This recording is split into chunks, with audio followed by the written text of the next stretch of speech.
Quello che è passato è come se non ci fosse mai stato. Il passato è un laccio che stringe la gola alla mia mente e toglie energie per affrontare il mio presente.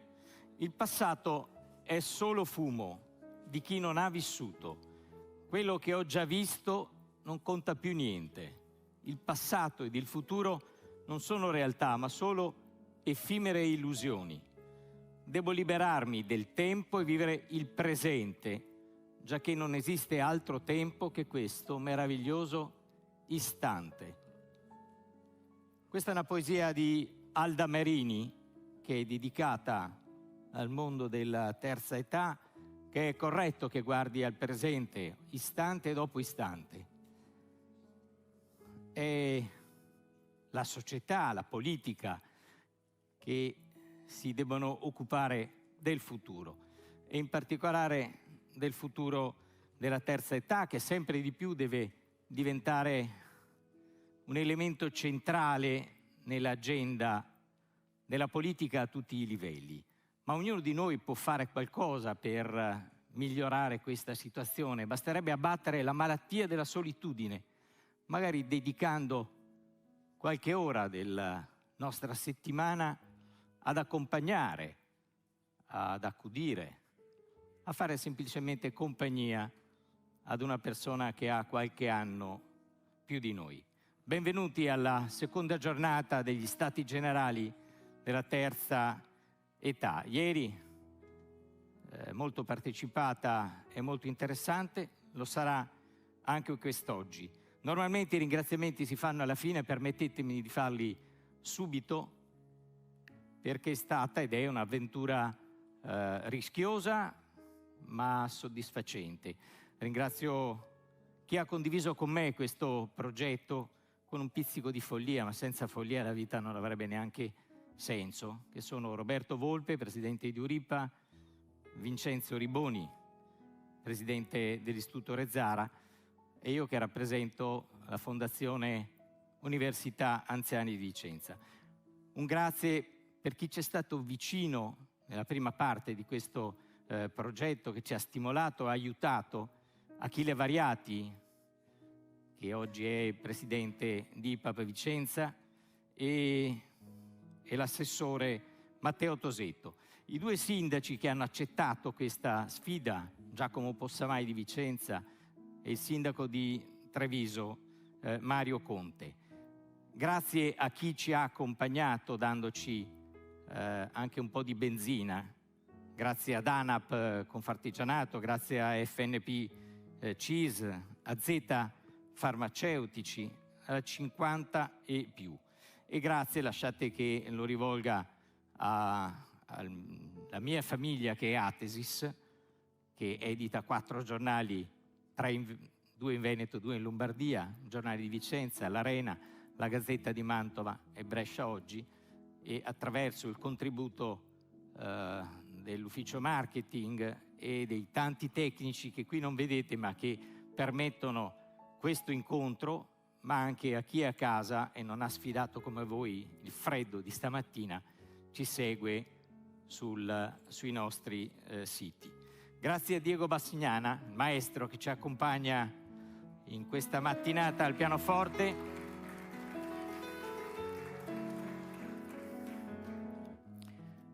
E cominciamo i lavori. In Veneto oggi gli ultraottantenni sono intorno ai 375.000, rappresentano il 7,7% della popolazione. Nel 2033 saranno 450.000. Un altro dato, così per immergerci in quella che è una situazione complessa, tra 10 anni nella nostra regione ci saranno 280.000 ultra 65enni. Sono cifre che fanno capire quanto sia urgente, se non riorganizzare, comunque ripensare parzialmente l'assistenza territoriale e in generale tutto ciò che ruota intorno alla sanità. Non ho dubbi che sarà una priorità di questa come delle altre regioni. Intanto noi ci guardiamo intorno e per capirlo invito a raggiungere questo palco il Presidente del Consiglio regionale del Veneto, Roberto Ciambetti.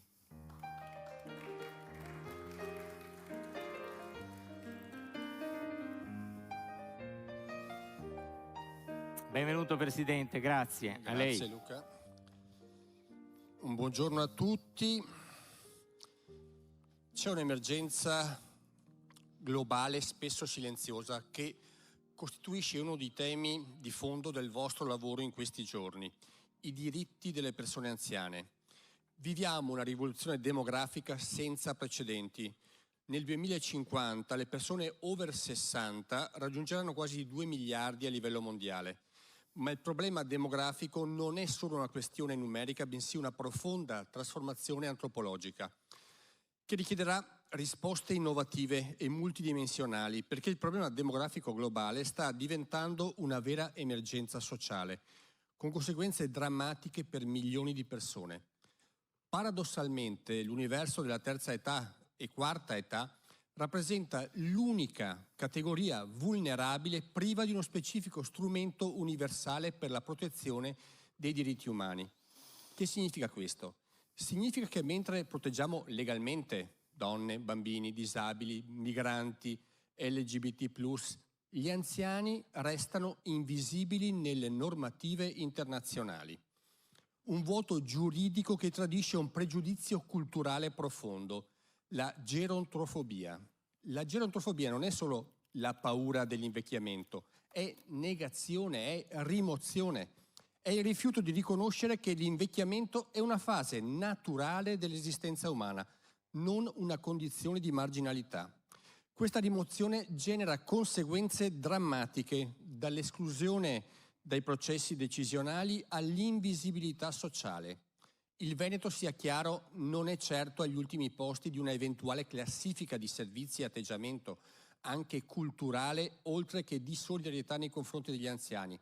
Ma anche noi subiamo i colpi di un modello culturale che soprattutto in Occidente vive profondissime contraddizioni.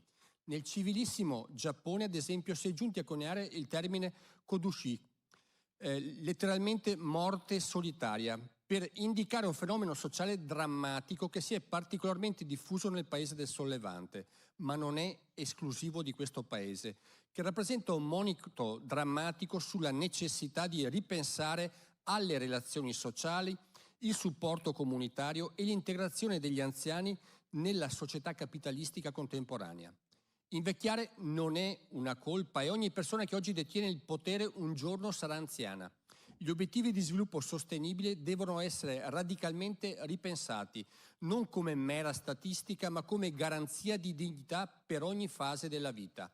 Serve un cambio di paradigma culturale e la vera sfida non è rallentare l'invecchiamento, ma renderlo un'esperienza di crescita e partecipazione. Servono strumenti giuridici internazionali specifici, servono politiche europee ma anche nazionali che tutelino concretamente i diritti degli anziani, perché difendere i diritti degli anziani significa difendere anche il nostro futuro comune. Qualche volta con Roberto Volpe ci siamo spesso confrontati su cosa è mancato nel PNRR, con una regia nazionale fatta da pochi, con una regia europea anche lì fatta da pochi, dove gli anziani purtroppo non sono stati considerati in nessuna forma di finanziamento. Noi come Consiglio regionale del Veneto siamo stati promotori, assieme alla Federazione internazionale per lo sviluppo della famiglia, in cooperazione col Dipartimento Affari Sociali e Economici delle Nazioni Unite, ancora nel 2017 della Carta di Venezia, sottoscritta anche dal Comune di Vicenza, in cui si riflette in special modo sull'obiettivo 11 dell'Agenda 2030 delle Nazioni Unite: rendere le città e gli insediamenti umani inclusivi, sicuri, resilienti e sostenibili. E in questo contesto abbiamo sviluppato, assieme a centinaia di città, territori e regioni, dall'America Latina all'Europa fino all'Oriente, le problematiche dei diritti dei più deboli, dei più vulnerabili, gli anziani in primo luogo, anche per le nostre città che non sono amiche degli anziani, anzi. L'invecchiamento della popolazione è tipicamente accompagnato da un aumento di carico delle malattie non trasmissibili come quelle cardiovascolari, il diabete, la malattia di Alzheimer e altre patologie neurodegenerative, tumori, malattie polmonari croniche ostruttive e problemi muscoloscheletrici. Come conseguenza la pressione sul sistema sanitario mondiale aumenta. giacché le malattie croniche impongono alla popolazione anziana un peso elevato, non solo in termini economici a causa della lunga durata di queste malattie, della diminuzione della qualità della vita e dei costi delle cure e l'assistenza che spesso comporta appunto spese insostenibili per le famiglie. Il fenomeno è chiaro anche nel nostro Veneto, sebbene da noi le reti familiari e della solidarietà reggano ancora, pur tra difficoltà crescenti che sono andate acuendosi in questi anni a causa del depauperamento delle pensioni, dell'inflazione che ha eroso il potere d'acquisto dei ceti medi e dei nuclei più deboli. Proprio in questo segmento sociale si avverte sempre di più la difficoltà di far quadrare il cerchio, per dirla a Dahrendorf, tra benessere economico, tutela della salute, coesione sociale e libertà. Pur in questo scenario difficile bisogna aggiungere vita agli anni e non anni alla vita, e ciò significa sviluppare un approccio positivo e costruttivo all'invecchiamento, non limitarsi a prolungare semplicemente l'esistenza, ma puntare sulla qualità della vita in ogni sua fase, definendo una realtà in cui bisogna considerare il benessere complessivo della persona anziana che affronta un periodo di crescita, non di declino. È necessario promuovere l'autonomia, la dignità, la partecipazione sociale dell'anziano, sviluppando politiche che supportino il pieno dispiegamento delle potenzialità individuali. L'età non deve essere una limitazione, ma un'opportunità di continua realizzazione personale e sociale. È un invito a investire in salute preventiva, mantenendo relazioni significative, sostenendo lo studio e l'apprendimento costante, senza rinunciare mai al contributo attivo che l'anziano può dare alla vita sociale, culturale e politica della comunità. Anche l'attività che Luca Ancetti sta facendo con l'Università degli Anziani sta dando risultati assolutamente importanti. E non solo un problema della terza o quarta età. Come abbiamo scritto nella Dichiarazione di Venezia, lo sviluppo sostenibile che vede il suo perno nella famiglia e nella città è lo sviluppo che soddisfa i bisogni del presente, senza compromettere le capacità delle future generazioni di soddisfare i propri bisogni, e tra questi bisogni ci sono i diritti degli anziani, la qualità della loro vita. La città che nega spazi anche culturali e di aggregazioni, che impedisce o rende problematica la mobilità, che non è capace di dare risposte vere in termini di assistenza, divertimento e svago agli anziani, non è una città sostenibile.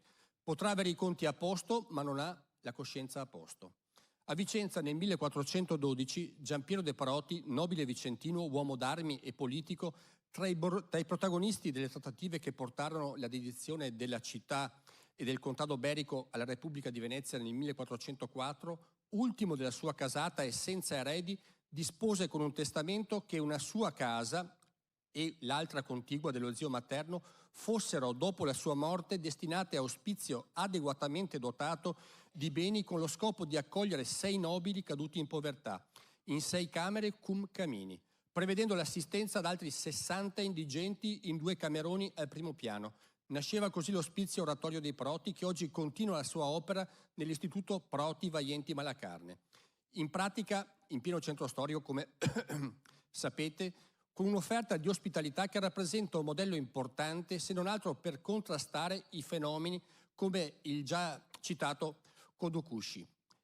Il 27 settembre 1807, durante la sua visita a Vicenza, Napoleone Bonaparte esortò Ottavio Trento a farsi carico dei bisognosi della città, e da quello stimolo si sviluppò l'istituto che ancora oggi porta il suo nome, appunto quello di Ottavio Trento, nei locali dell'antico monastero benedettino di San Pietro. Istituito nel 1818, aprì le porte anche ai figli di operai disoccupati, assumendo il titolo di casa di ricovero e industria. Sono solo 2 esempi di storia della solidarietà che segnano la città di Vicenza. Ecco, in estrema sintesi, io credo che voi tutti in questi giorni abbiate scritto un'altra importante pagina di storia, aprendo nuovi orizzonti e sviluppando temi vie più necessari, anche per la Regione Veneto e per l'Assemblea legislativa regionale che presiedo, per affrontare insieme quell'emergenza che dovrebbe diventare dirompente appunto negli anni a venire. Buone giornate di lavoro. Grazie a Roberto Ciambetti. Come gli altri ospiti, il libro, Roberto, non te ne andare, il libro scritto dal professor Rosina, Storia demografica in Italia. Il professor Rosina interverrà tra poco. ho sentito più volte dire servono, servono, servono. Mi auguro che non rimangano soltanto parole e che Roberto Ciambetti possa portare all'attenzione ancora di più al centro dell'agenda della politica delle regioni il tema di cui ha approfondito nel suo intervento. Dicevo prima, portare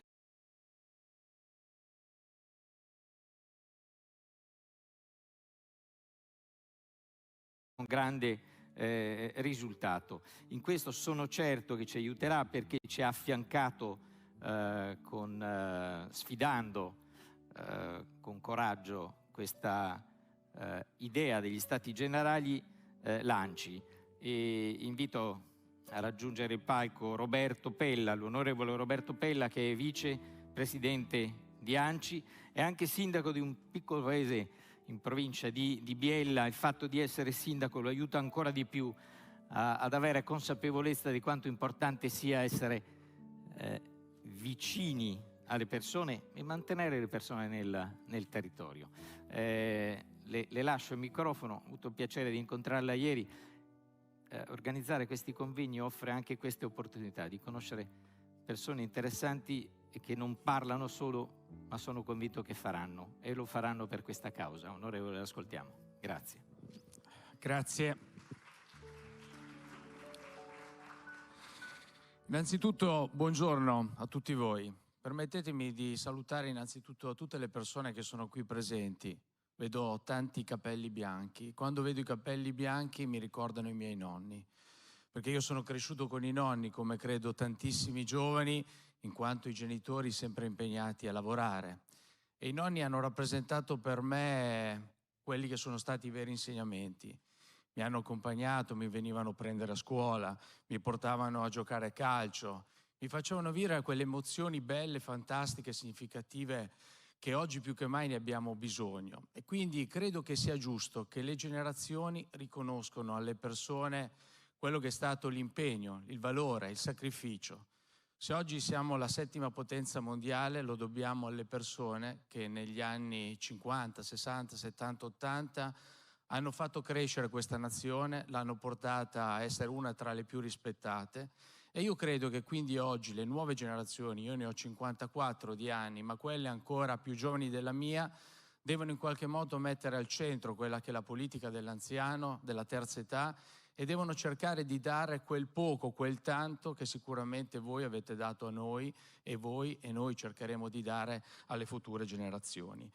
Per questo permettetemi di ringraziare e credo di fare un grosso applauso a Roberto Volpe, Luca Ancetti e Vincenzo Riboni, perché lo dico, come è stato detto, non da persona che vive in questa fantastica regione del Veneto, ma da piemontese. Oggi voi siete al centro di quella che è un'iniziativa esemplare, di cui deve essere presa da esempio da parte di tutti, perché a Vicenza partono, come c'è scritto qua, gli Stati Generali della terza età. E quindi fatevi e facciamoci un applauso, perché sicuramente è un'iniziativa che probabilmente avrebbe dovuto partire in un contesto nazionale, ma come sempre sono poi le periferie, sono i piccoli territori o le grandi o le medie città come Vicenza a essere protagoniste di quelle che sono le grandi scelte che questa nazione deve fare. Ma permettetemi di ringraziare anche 2 persone che conosco molto bene, a cui sono fortemente affezionato. Sicuramente Roberto Ciambetti, il vostro Presidente del Consiglio regionale, che condivido con lui un impegno in modo particolare a livello europeo. Nel suo intervento ha evidenziato quello che è il Comitato delle Regioni. Voi come cittadini eleggete il Parlamento, i governi, come avete visto, nominano i commissari, in questo momento il commissario Fitto. Regioni, comuni e province sono rappresentati in quello che è un governo importante e fondamentale che si chiama Comitato delle Regioni, dove ci sono i presidenti di regioni, i presidenti di consiglio regionali, i sindaci, i presidenti di provincia, e in quel contesto, come ha detto molto bene Roberto Ciambetti, noi dobbiamo in qualche modo portare quello che è il valore, perché non dimentichiamocelo che negli anni del dopoguerra L'Italia è stato uno dei 4 paesi fondatori dell'Europa e sull'Europa noi dobbiamo fondare quei valori, quei principi che sicuramente portano al centro quello che è l'impegno, come dice qua, gli stati generali della terza età. La seconda persona che voglio salutare di cuore è il vostro ex sindaco, il vostro deputato, il vostro amico Achille Variati. Con Achille ho condiviso un percorso importante, lo devo ringraziare anche per i validi consigli che sempre ha voluto dare come sindaco di questa città anche nel contesto nazionale, come sottosegretario agli interni in una delle deleghe più importanti e fondamentali, quella della valorizzazione dei territori, e sicuramente oggi vederlo alla presidenza del più importante ente che in qualche modo lavora su questi temi non solo dà certezza e sicurezza, ma dà anche capacità di una persona saggia, di una persona preparata, di una persona che ha a cuore i problemi e di una persona che lavora per il bene comune e non per il proprio ego personale. E quindi io credo che su questi valori e su queste ragioni si fonda il principio fondante di questa organizzazione, di questo evento che oggi noi stiamo cercando di fare. Guardate, Presidente Mattarella, che abitualmente viene tutti gli anni ai nostri convegni dell'Associazione Nazionale dei Comuni Italiani, di cui vi porto ovviamente il saluto del Presidente Manfredi, sindaco di Napoli, appena eletto qualche settimana in quello di Torino, che insieme a me, insieme al vostro sindaco Possamai, insieme al sindaco di Treviso Mario Conte, che è anche presidente dell'Anci Veneto, porta sempre un'attenzione al messaggio del Presidente della Repubblica. Dice che la parte terminale, quella più prossima, quella più vicina, quella che ha veramente a contatto con i cittadini, siamo noi sindaci, siamo noi amministratori, siamo noi sindaci, consiglieri o assessori, indipendentemente che siamo di maggioranza o di opposizione. Siamo coloro che in qualche modo devono portare lo Stato e devono attuare quelle politiche che sono vicine. E il Presidente Mattarella dice anche una seconda cosa molto importante.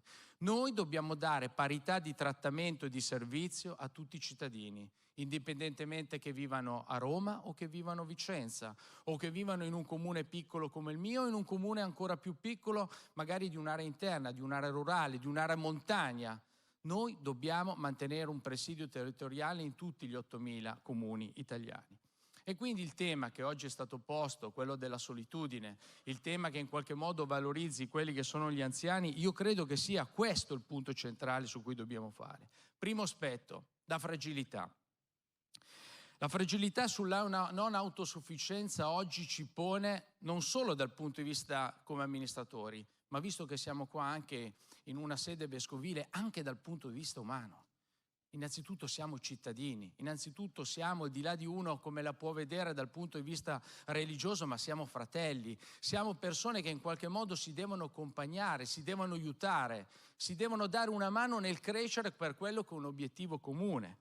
C'è il tema sicuramente dell'invecchiamento attivo. Fortunatamente, io ne sono contento, come deputato sono in Commissione Bilancio e devo dire che se da un lato mi spaventa l'aumento vertiginoso della spesa sanitaria e poi ci ritorno, sono contento che invece aumenta la spesa pensionistica, perché vuol dire che l'aspettativa di vita cresce, che finalmente le persone vivono ancora di più, ma noi dobbiamo dare forza a quella che la possibilità di vivere alle persone anziane.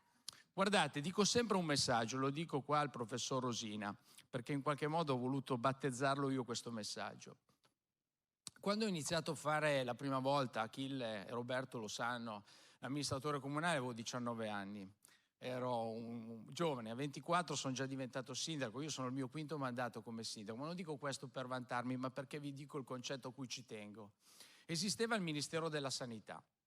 Oggi esiste il Ministero della Salute. Io non so se fra 20 o 30 anni avrò ancora la fortuna che il buon Dio mi consentirà di poter dare un contributo a questa società, ma mi auguro che possa esistere il Ministero del Benessere, perché se noi siamo passati dalla sanità alla salute, dalla salute al benessere, probabilmente abbiamo raggiunto quell'importante risultato che oggi va proprio su quello che è il tema dell'invecchiamento attivo, sulla capacità di rendere le persone protagoniste non solo su quella che è la propria figura, ma sentirsi parte attiva di questa società. E nei piccolissimi comuni, non me ne voglia Achille e Roberto, ma questo valore è ancora più forte, perché le persone si conoscono con nome e cognome. Il mio comune ha 3.000 abitanti, le persone mi fermano per strada, io conosco tutti per nome e cognome, e questa è la bellezza, perché si vive quel senso di appartenenza che magari nelle città sono nei quartieri, dove alla fine c'è un grosso valore di partecipazione. Ecco quindi che noi dobbiamo sviluppare il tema della medicina, noi dobbiamo sviluppare anche un attimino, ne parlavo prima col professor Rosina che vi farà una relazione tra le più importanti e significative, non solo in quella che è il contesto nazionale, ma direi internazionale sul tema delle aree interne.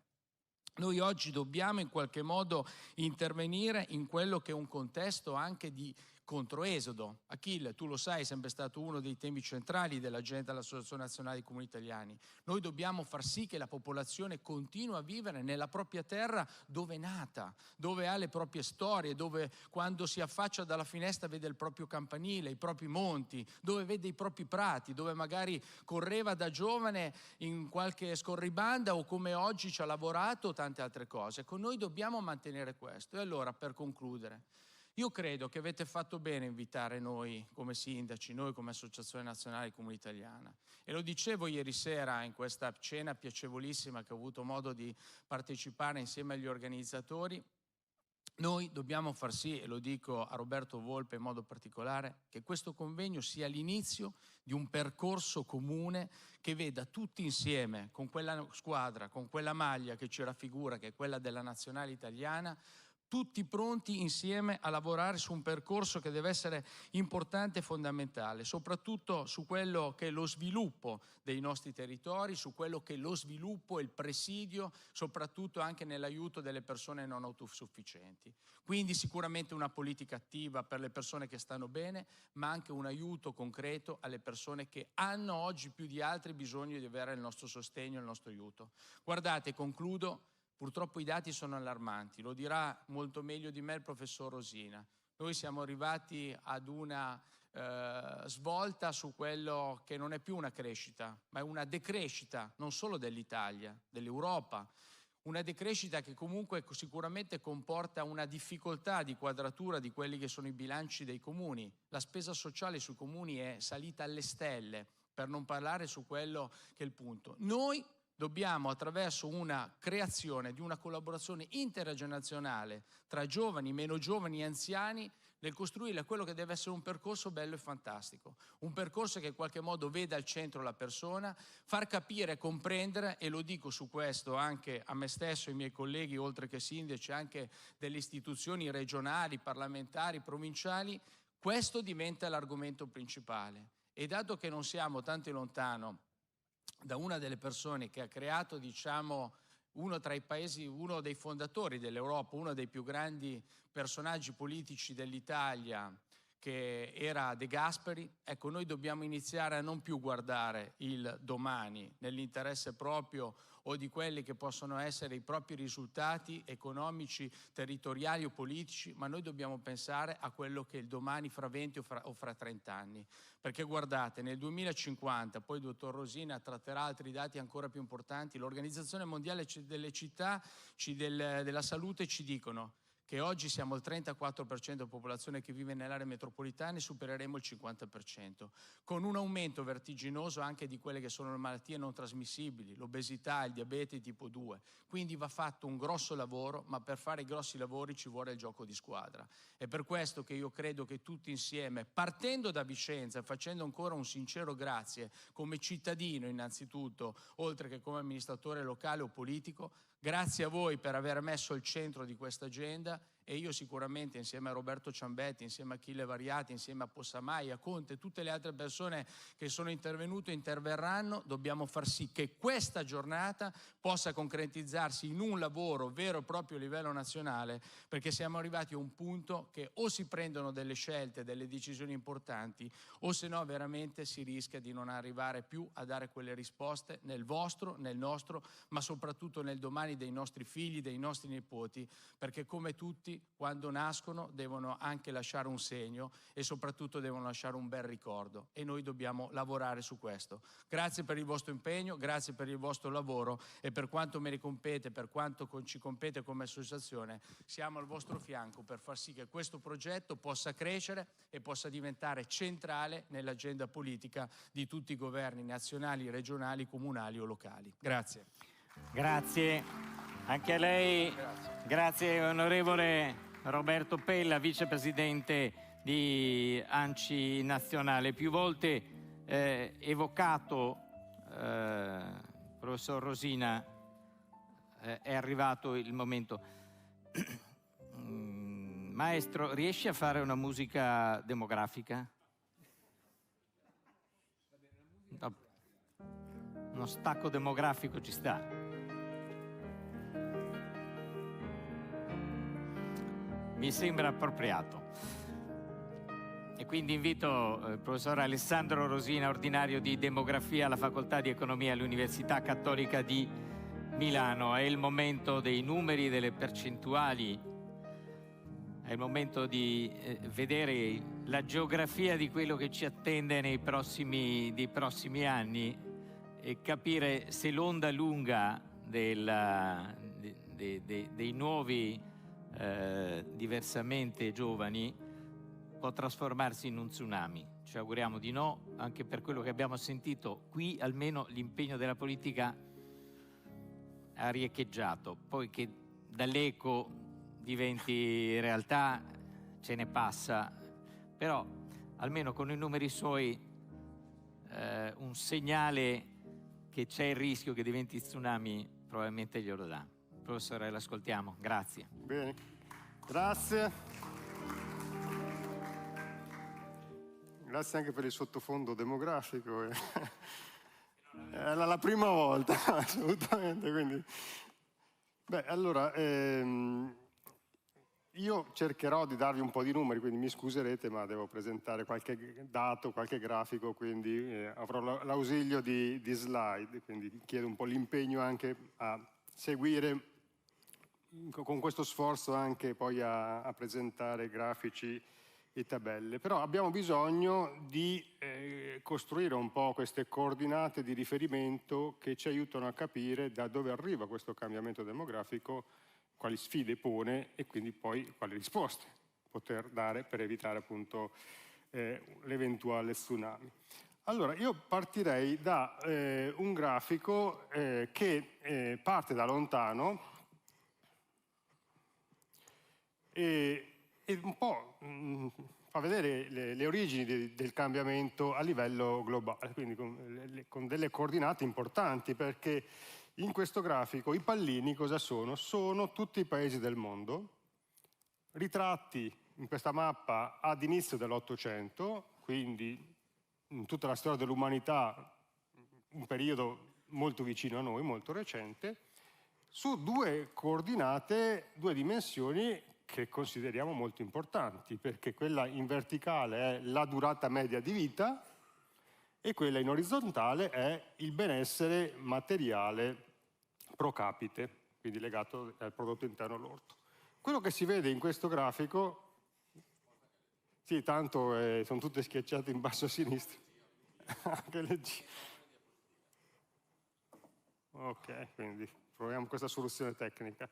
Ok, quindi vedete tutte schiacciate in basso a sinistra, cioè per tutta la storia dell'umanità, in qualsiasi paese si fosse nato, fino ad inizio dell'Ottocento, sarebbe comunque stati all'interno di un pallino di un paese in cui la durata media di vita era molto bassa, sotto i 40 anni, perché era molto elevata la mortalità infantile e rimaneva elevata poi in tutte le fasi della vita, quindi durata media di vita sotto i 40 anni, e anche le condizioni di benessere materiali erano molto basse, quindi si viveva poco e male e in condizioni insomma di precarietà e provvisorietà. Poi a un certo punto, ed è l'inizio della transizione demografica, quindi il cambiamento che oggi viviamo e che pone le sfide che ci riguardano e di cui discutiamo, bene, che cosa produce il cambiamento? Produce uno spostamento di questi pallini, di questi paesi, esattamente nella direzione desiderata. Cioè se voi foste un pallino schiacciato in basso a sinistra, quale sarebbe l'auspicio? No, che il mondo cambiasse spostando tutti i pallini da in basso a sinistra in alto a destra. Perché spostandosi in alto a destra vuol dire aumentare sia la durata media di vita, cioè spostarsi sul vivere più a lungo, e anche in orizzontale, cioè in condizioni materiali migliori. Bene, l'aspetto positivo è che noi oggi siamo esattamente all'interno di questo processo. Cioè tutti quei pallini che per millenni hanno schiacciato in basso a sinistra si stanno tutti spostando verso in alto a destra.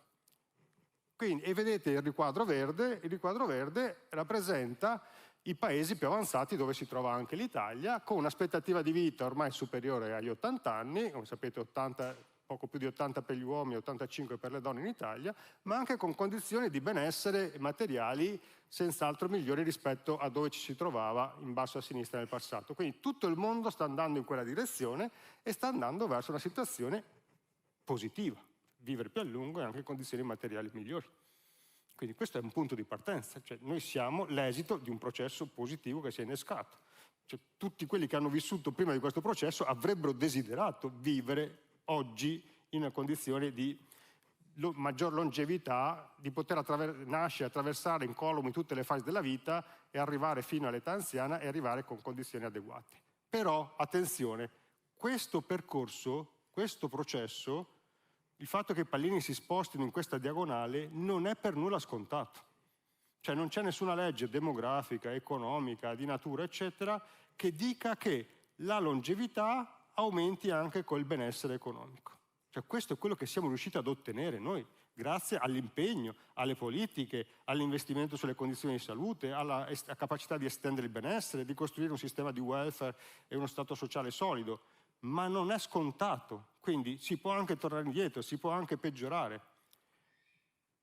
Quindi se noi vogliamo continuare a vivere bene e a vivere lungo e bene, serve l'impegno a avere continuamente strumenti che consentano di salvaguardare le posizioni acquisite e poter ulteriormente migliorare, cioè a aumentare non solo la quantità di vita, ma renderla di qualità progressivamente migliore. E questa appunto è la sfida del XXI secolo. Cioè il XX secolo, la prima parte di questo processo è stato quello di guadagnare anni di vita, perché vivevamo poco, ma adesso è aumentare la qualità della vita, cioè trasformare questa quantità di vita oltre l'età tradizionale anziane in vita da vivere bene e con qualità adeguata. Questo aumento della longevità produce però anche un cambiamento della struttura della popolazione a livello mondiale. Quindi ha messo in moto un cambiamento strutturale.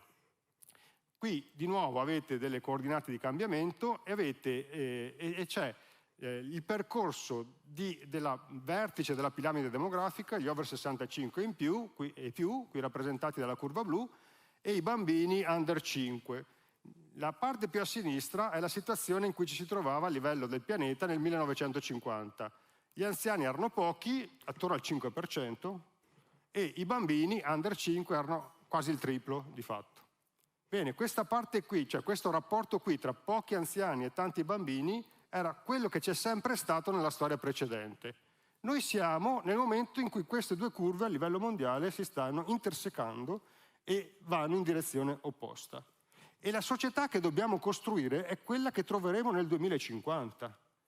Se le cose appunto vanno bene, vivremo a lungo, cercheremo che la natalità non scenda troppo, ma in ogni caso queste due curve ce le porteremo comunque ribaltate, perché il vivere più a lungo porta comunque a un aumento della popolazione anziana che diventa più abbondante rispetto alle fasce più giovani. Questa società, possiamo chiamarla la società della longevità, è completamente nuova, non c'è mai stata prima. Quindi il costruire una società che funzioni, che continua a generare benessere e sviluppo, in cui la componente matura e anziana è rilevante e prevalente, è qualcosa da costruire con basi che finora non ci sono state e quindi che richiedono un impegno anche di doverla costruire in maniera solida. Quindi andiamo verso un cambiamento epocale che richiede di dare nuove basi a come noi intendiamo il modello sociale di sviluppo, perché sono basi completamente diverse da come le abbiamo intese nel passato e chiedo quindi strumenti nuovi. Non basta semplicemente prolungare quello che c'era prima. Dobbiamo proprio interpretare in modo nuovo questo cambiamento e le risposte di cui ha bisogno. Poi c'è L'Europa che ha iniziato per prima la transizione demografica e quindi questo cambiamento lo vive per primo rispetto a altre aree del mondo. E poi all'interno dell'Europa c'è una situazione molto diversificata che mette l'Italia al centro di questo cambiamento, perché questo rapporto tra anziani che aumentano e popolazione in età giovanile e lavorativa che si riduce è ancora più accentuato nel nostro paese. Qui vi ho messo l'indicatore che è quello che è guardato con più attenzione e preoccupazione dalle società mature avanzate, che è l'indice di dipendenza degli anziani. Questo indicatore ha al numeratore gli over 65 e al denominatore la popolazione in età lavorativa, tra i 20 e i 64 anni. Quindi quando aumenta vuol dire che la popolazione anziana aumenta rispetto alla popolazione in età lavorativa. Vedete che ci sono paesi come la Svezia in cui la popolazione anziana aumenta rispetto a quella lavorativa, ma la prospettiva al 2050, che è l'asterisco più in alto, è comunque di un peggioramento dell'indicatore, ma tutto sommato limitato. Poi ci sono paesi che si trovano in una condizione intermedia, cioè tutti vanno verso un aumento di questo indicatore, chi meno come la Svezia, chi in situazione intermedia rispetto agli altri paesi europei come la Germania, e poi ci sono paesi invece che stanno andando verso un'accentuazione particolarmente rilevante. Quindi vuol dire che la popolazione anziana, over 65, rispetto alla popolazione non tanto giovanile, ma la popolazione in età lavorativa, sta producendo un'alterazione nel rapporto che non c'è mai stata prima e con quindi una sovrabbondanza di popolazione rispetto a chi in età anziana e anche in condizione inattiva rispetto a chi produce ricchezza e sviluppo, finanzia e fa funzionare il sistema di welfare pubblico. Quindi questo richiede la capacità dell'Europa, cioè all'interno di un processo mondiale c'è l'Europa che comunque si pone la questione anticipando quello che avverrà nel resto del mondo, e c'è un'Italia che deve anticipare questo cambiamento rispetto anche all'Europa. Quindi l'Italia diventa un laboratorio da questo punto di vista. Cioè che ciò che funzionerà in Italia potrà funzionare anche altrove. Ciò che non funzionerà in Italia verrà utilizzato come esempio da non seguire anche altrove. Però noi abbiamo la responsabilità di mettere in campo quelle risposte che poi consentono alle condizioni di cambiamento di andare verso anche la possibilità di sostenibilità e di benessere. Il cambiamento è veramente particolarmente accentuato e noi non possiamo pensare di costruire una società e uno sviluppo economico avendo in mente l'Italia come cresceva e lo sviluppo che aveva nell'epoca d'oro della nostra crescita, quella dei primi 3 decenni del secondo dopoguerra. Negli anni 50, 60 e 70 era una popolazione con caratteristiche completamente diverse, che è stata in grado di produrre ricchezza, sviluppo e benessere, ma che non può più essere replicabile rispetto alle sfide nuove che abbiamo in questo secolo, anche perché soprattutto la struttura demografica è completamente diversa. L'italiano tipo degli anni 50 e 60 era un trentenne. La maggioranza della popolazione italiana al censimento del 1951, che è stato il primo censimento del secondo dopoguerra, la maggioranza della popolazione aveva meno di 30 anni al censimento del 1951. E vedete infatti le barre blu vi fanno vedere valori elevati nelle fasce più giovani, qui sono le fasce d'età, da 0,4 fino a 85 anni oltre, le barre blu rappresentano com'era la popolazione nel 1950. Alte in età giovane e poi via via si riducevano. Nel 2050, che è praticamente domani o dopodomani, quello con cui ci troveremo invece sono le barre arancioni. Completamente ribaltata, cioè è una metamorfosi della struttura della popolazione italiana. Attualmente l'italiano tipo è un cinquantenne, nel 2050, avete la struttura completamente diversa, sarà un 75enne. L'italiano tipo del 2050 sarà un 75enne. La barra più alta è quella della fascia 75-79, se guardate lì. Che vuol dire che noi saremo una economia, una società sostenibile se sarà a misura di 75 anni, altrimenti non potrà reggere una società di questo tipo. Che vuol dire che noi dobbiamo prepararci a fare in modo che l'Italia abbia una condizione sociale ed economica adeguata per poter essere sostenibile con questa struttura della popolazione. abbiamo tempo per arrivarci, ma se ci arriviamo sprovveduti, ci arriviamo in maniera ingenua, se ci arriviamo con lo sguardo colto, ci troveremo nel 2050 con una situazione del tutto insostenibile. Meno persone in età lavorativa, anziani con non adeguate condizioni di benessere, di salute, di partecipazione attiva e di possibilità quindi di vivere bene quella fase della vita. È una sfida fondamentale che si gioca esattamente in questi anni e nei prossimi decenni, perché è da qui che poniamo le condizioni di quello che può cambiare e andare o meno nella direzione giusta. E questo in maniera più accentuata rispetto agli altri paesi. Poi c'è un altro cambiamento importante che ci distingue rispetto agli anni 50 e 60. Negli anni 50 e 60 funzionava bene anche il sistema di welfare informale, quello delle reti familiari, perché appunto erano reti familiari solide, ampie, c'erano pochi anziani ma tanti figli che potevano anche prendersi cura dei genitori anziani, eccetera. Anche questa condizione è in forte mutamento perché cambia anche la famiglia, è cambiata anche la famiglia, si riduce il numero di componenti della famiglia, aumentano le famiglie unipersonali, quelle formate da persone sole e vedete appunto progressivamente come le famiglie di 5 più componenti sia andata a ridursi e come le famiglie unipersonali, cioè formate da una sola persona, sia andata a aumentare. Il tema della solitudine l'abbiamo già citato e il tema del rischio di trovarsi con condizioni di reti familiari di welfare informale deboli e non possibilità quindi di contare su un aiuto, di supporto, di solidarietà familiare intergenerazionale è maggiore oggi rispetto appunto a quello che poteva essere in passato. All'interno di questo quadro c'è comunque il fatto che non è in atto solo un cambiamento quantitativo, cioè aumenta la popolazione anziana, aumentano gli over 65. È vero che ci si arriva anche in condizioni diverse rispetto al passato. Un 65enne di oggi non è come un 65enne degli anni 50 e un 65enne di oggi non è come un 65enne o sarà nel 2050. Cambia. Ci si arriva con condizioni di salute migliori, ci si arriva anche con livelli di formazione, di capitale umano migliori, si arriva anche con la possibilità di contare su nuove tecnologie che prima non c'erano e ci si arriva anche volendo vivere bene la propria fase della vita, arricchendola positivamente, quindi volerla interpretare anche in senso positivo.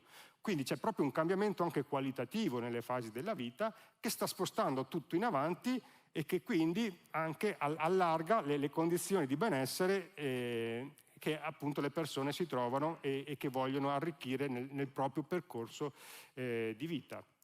Però attenzione, saltiamo un po' di cose perché altrimenti non abbiamo il tempo. In questo cambiamento però c'è comunque una preoccupazione. Cioè le persone che attualmente hanno 50, 55, 60, 65 anni, che quindi stanno entrando nell'età adulta matura e si stanno preparando per l'età insomma, più anziana, che comunque è spostata più in avanti, comunque sono preoccupate di come potranno vivere bene anche la fase della vita più avanzata. E la preoccupazione riguarda la condizione di carenza di salute, di carenza di diventare non autosufficienti, di poter accedere comunque a un servizio sanitario che sia solido, e questa preoccupazione è cresciuta molto ed è molto forte. In un'indagine che stiamo facendo, che abbiamo fatto, di una ricerca insomma, che comunque è in corso sulla popolazione tra i 60 e 74 anni, quando chiediamo quali sono le priorità per l'Italia, non è un caso che aumentare la spesa del Servizio Sanitario Nazionale con una maggiore copertura ed efficienza in termini di esami, di visite e terapie sia posta al primo posto, sia in alto. Cioè è una preoccupazione che le persone hanno, cioè quella di vivere bene ma con strumenti che effettivamente consentono poi di accedere alla possibilità di prendersi cura della propria salute, del proprio benessere in maniera efficiente e adeguata. Ed è interessante vedere che c'è anche il tema delle pensioni, ma c'è anche un tema interessante della collaborazione, della relazione tra generazioni diverse, che fa capire che servono politiche e risposte sistemiche, perché vedete, tra l'attenzione alla salute e le pensioni, in mezzo c'è il fatto che una delle priorità è che i giovani trovino adeguatamente lavoro, perché i giovani sono anche i propri figli, i propri nipoti, e perché il lavoro delle nuove generazioni è fondamentale per finanziare il sistema sanitario, per farlo funzionare con infermieri, medici, eccetera, e per appunto renderlo, appunto, finanziarlo e farlo funzionare. Quindi è anche nella consapevolezza quindi dei senior, della popolazione anziana, c'è la necessità di avere una visione ampia e sistemica di quello che serve perché il Paese possa dare risposte solide nella direzione giusta. Però sta aumentando all'interno quindi della terza età, sta crescendo quindi la componente di popolazione demografica, si stanno differenziando le varie fasi e le componenti di vita anche dopo i 65 anni, cioè, quindi i cambiamenti più interessanti stanno avvenendo dopo i 65 anni, non solo dal punto di vista quantitativo, ma come abbiamo visto qualitativo, però all'interno della popolazione anziana aumentano quelli che vengono chiamati i grandi anziani, cioè c'è un invecchiamento nell'invecchiamento, cioè non c'è solo una popolazione anziana che invecchia, cioè aumentano gli over 65, ma all'interno degli over 65 aumentano gli over 80 e gli over 85. E questa è la componente che è quella più a rischio, quella più in condizione di fragilità, quella di cui c'è maggiormente necessità di dare risposte convincenti. È stato già citato il dato degli over 80, questo è addirittura quello degli 85 anni e oltre, e vedete dal 2017 e previsioni al 2050 come si passi da poco più del 3% a oltre il 7%, la curva verde è lo scenario mediano, e poi in base alle ipotesi che fa l'Istat c'è anche il limite inferiore e superiore. Ma anche se prendessimo il limite inferiore, cioè quello in cui la longevità aumenta di meno, vedete che comunque si va verso a più di un raddoppio della popolazione di over 85. La popolazione italiana è in diminuzione. Dal 2014 la popolazione italiana diminuisce. La popolazione under 65 è in diminuzione. La popolazione over 85 va a raddoppiare. Quindi questo è un aspetto che dobbiamo quindi avere presente perché pone delle questioni su cui le risposte solide e convincenti non sono assolutamente ineludibili. È interessante vedere perché ovviamente a un certo punto anche l'Istat, l'Eurostat e a livello internazionale si è detto ma noi non possiamo semplicemente misurare la quantità di anni di vita, cioè l'aspettativa di vita, la speranza di vita. Dobbiamo anche misurare l'aspettativa di vita in buona salute. L'aspettativa di vita libera da invalidità, l'aspettativa di vita in condizioni di non autosufficienza. E i dati cominciano ad esserci. E il dato recente dell'Istat fa vedere che chi arriva a 65 anni ha un'aspettativa di vita superiore ai 20 anni, attorno ai 20 anni, ma solo la metà di questi 20 anni è in condizione libera da non autosufficienza e l'altra metà è in condizioni di non autosufficienza. Quindi questo fa capire che il prendere in considerazione questa parte che comunque è rilevante del percorso di allungamento della vita, in cui si espande la vita anche in buona salute, c'è comunque una componente rilevante, almeno della metà, che è anche parte di popolazione che vive in una condizione di non autosufficienza e che deve trovare risposte adeguate all'interno del territorio in cui vive. Tutto questo si combina, ecco questo è l'indicatore che vi dicevo prima, tutto questo si combina con la difficoltà che le persone percepiscono che queste risposte di cui hanno bisogno vengano effettivamente fornite. Questi di nuovo sono dati Istat che fanno vedere che la popolazione di 85 anni e oltre c'è almeno una metà che dice che si trova in gradi di difficoltà di salute ma anche in difficoltà e carenza di ausilio, di sostegno rispetto ai bisogni di cui ha. Quindi c'è una metà degli over 85 che non riesce a trovare risposte adeguate rispetto alla propria condizione. Quindi è una crescita di domanda, è un'espressione di domanda di aiuto, di sostegno, di cura e assistenza a cui si fa fatica a dare risposte adeguate. Quindi aumenta la popolazione anche più fragile. All'interno della popolazione più fragile aumenta soprattutto nelle classi sociali più vulnerabili, aumenta la domanda di assistenza ma con difficoltà di trovare risposte adeguate e in questa difficoltà di risposte adeguate c'è il limite che va potenziato rispetto alle risposte pubbliche a fronte di difficoltà come dicevamo, la rete di solidarietà familiare a dare risposte, e quindi è un sovraccarico di anziani nei confronti della famiglia in condizioni di non autosufficienza. La solidarietà intergenerazionale familiare, che era un po' il punto di riferimento negli anni 50-60, adesso ormai è in conclamata crisi. Questo modello di aiuto ai membri più fragili della famiglia, tipicamente anziani, che avevano quindi risposta all'interno delle reti familiari, perché funzionava in passato? Perché c'erano, appunto dicevamo, i figli che vivevano vicini, quindi prossimità territoriale. I figli erano tanti, qualcuno rimaneva vicino e quindi questo interscambio di solidarietà poteva funzionare. Quindi pochi anziani, ampia rete estesa di figli e nipoti, prossimità territoriale, e poi il punto di riferimento erano soprattutto le figlie, le nipoti, cioè la figura femminile, perché negli anni 50 e 60 bastava lo stipendio del maschio adulto per mantenere la famiglia, e quindi l'occupazione femminile era bassa, e quindi il ruolo delle donne era soprattutto mogli, madri e all'interno del ruolo appunto di caregiver all'interno della famiglia. Tutte queste cose sono cambiate. Quindi la probabilità per un anziano oggi e in futuro di avere almeno una figlia che non lavori e che viva vicino a te è diventata bassissima rispetto invece a una condizione comune che c'era negli anni 50 e 60. Però la capacità di dare risposte al di fuori della rete familiare non è così aumentata da compensare questa debolezza invece delle reti familiari che si è impoverita. E questo fa sì che appunto questo grande cambiamento si trovi a fronte di queste difficoltà. E poi c'è un altro elemento di fragilità, quindi fragilità legata a questa età anagrafica che aumenta, fragilità rispetto alle condizioni più vulnerabili della popolazione e di classi sociali che si trovano in difficoltà poi a darsi risposte, a trovare risposte anche fuori dall'ambito del sostegno informale. E poi c'è la terza fragilità, che è quella territoriale.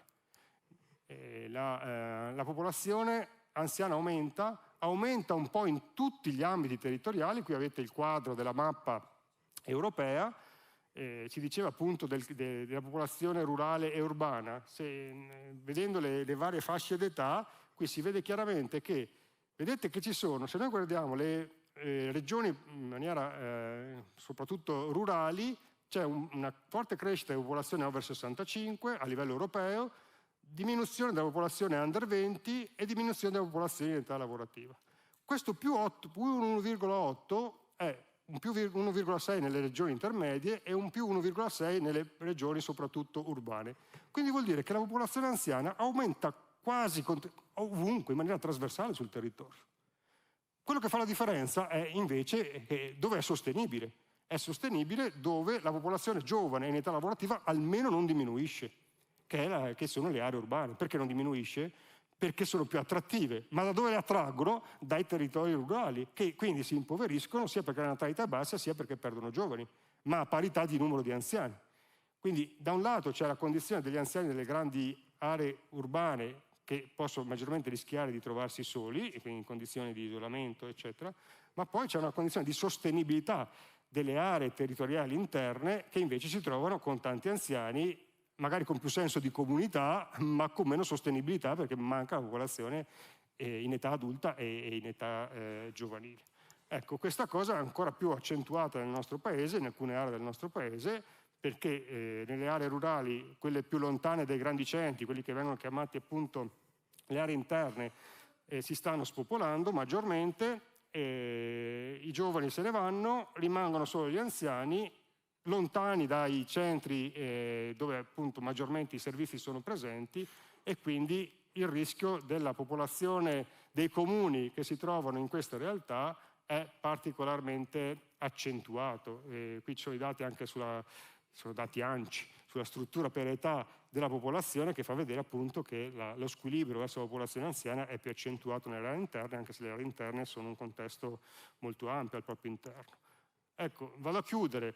Se vogliamo un po' catalogare un po' i comuni italiani rispetto alla situazione di difficoltà rispetto appunto a questi cambiamenti demografici, alle sfide che pongono e alle vulnerabilità, Attualmente c'è circa un 27% di comuni che comunque sono attrattivi e quindi riescono a mantenere i giovani e una solidità di popolazione in età adulta. C'è un 45% ampio di comuni che presentano un saldo naturale negativo, con difficoltà a essere attrattivi, ma che comunque sono lì in una situazione che può evolvere sia positivamente e sia peggiorare, ma c'è un 28%, cioè più di un comune su 4, che ha una struttura per età molto invecchiata, un saldo naturale negativo, sono anche comuni piccoli e quindi con veramente molta difficoltà a garantire a quella popolazione, soprattutto anziana, condizioni adeguate per vivere in maniera dignitosa, come hanno diritto, la loro fase della vita. Mi fermo qua, grazie.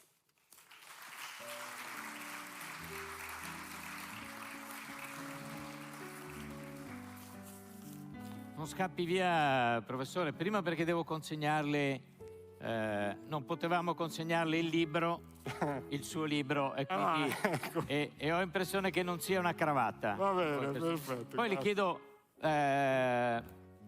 prima di arrivare agli stati generali con gli amici con cui abbiamo intrapreso questa avventura, avevamo fatto un incontro e una ricerca che si intitolava L'emergenza annunciata, che è un ossimoro, però qui siamo di fronte all'emergenza annunciata.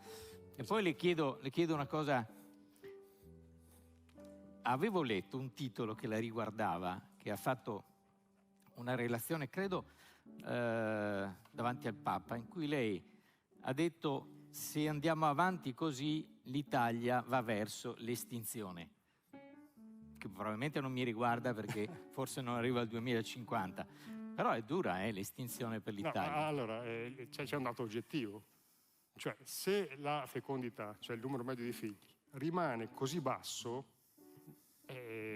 non ci sono abbastanza nascite per garantire una popolazione che cresce, cioè la popolazione andrà a diminuire. Il numero medio di figli che consente di avere un rapporto adeguato tra generazioni è 2.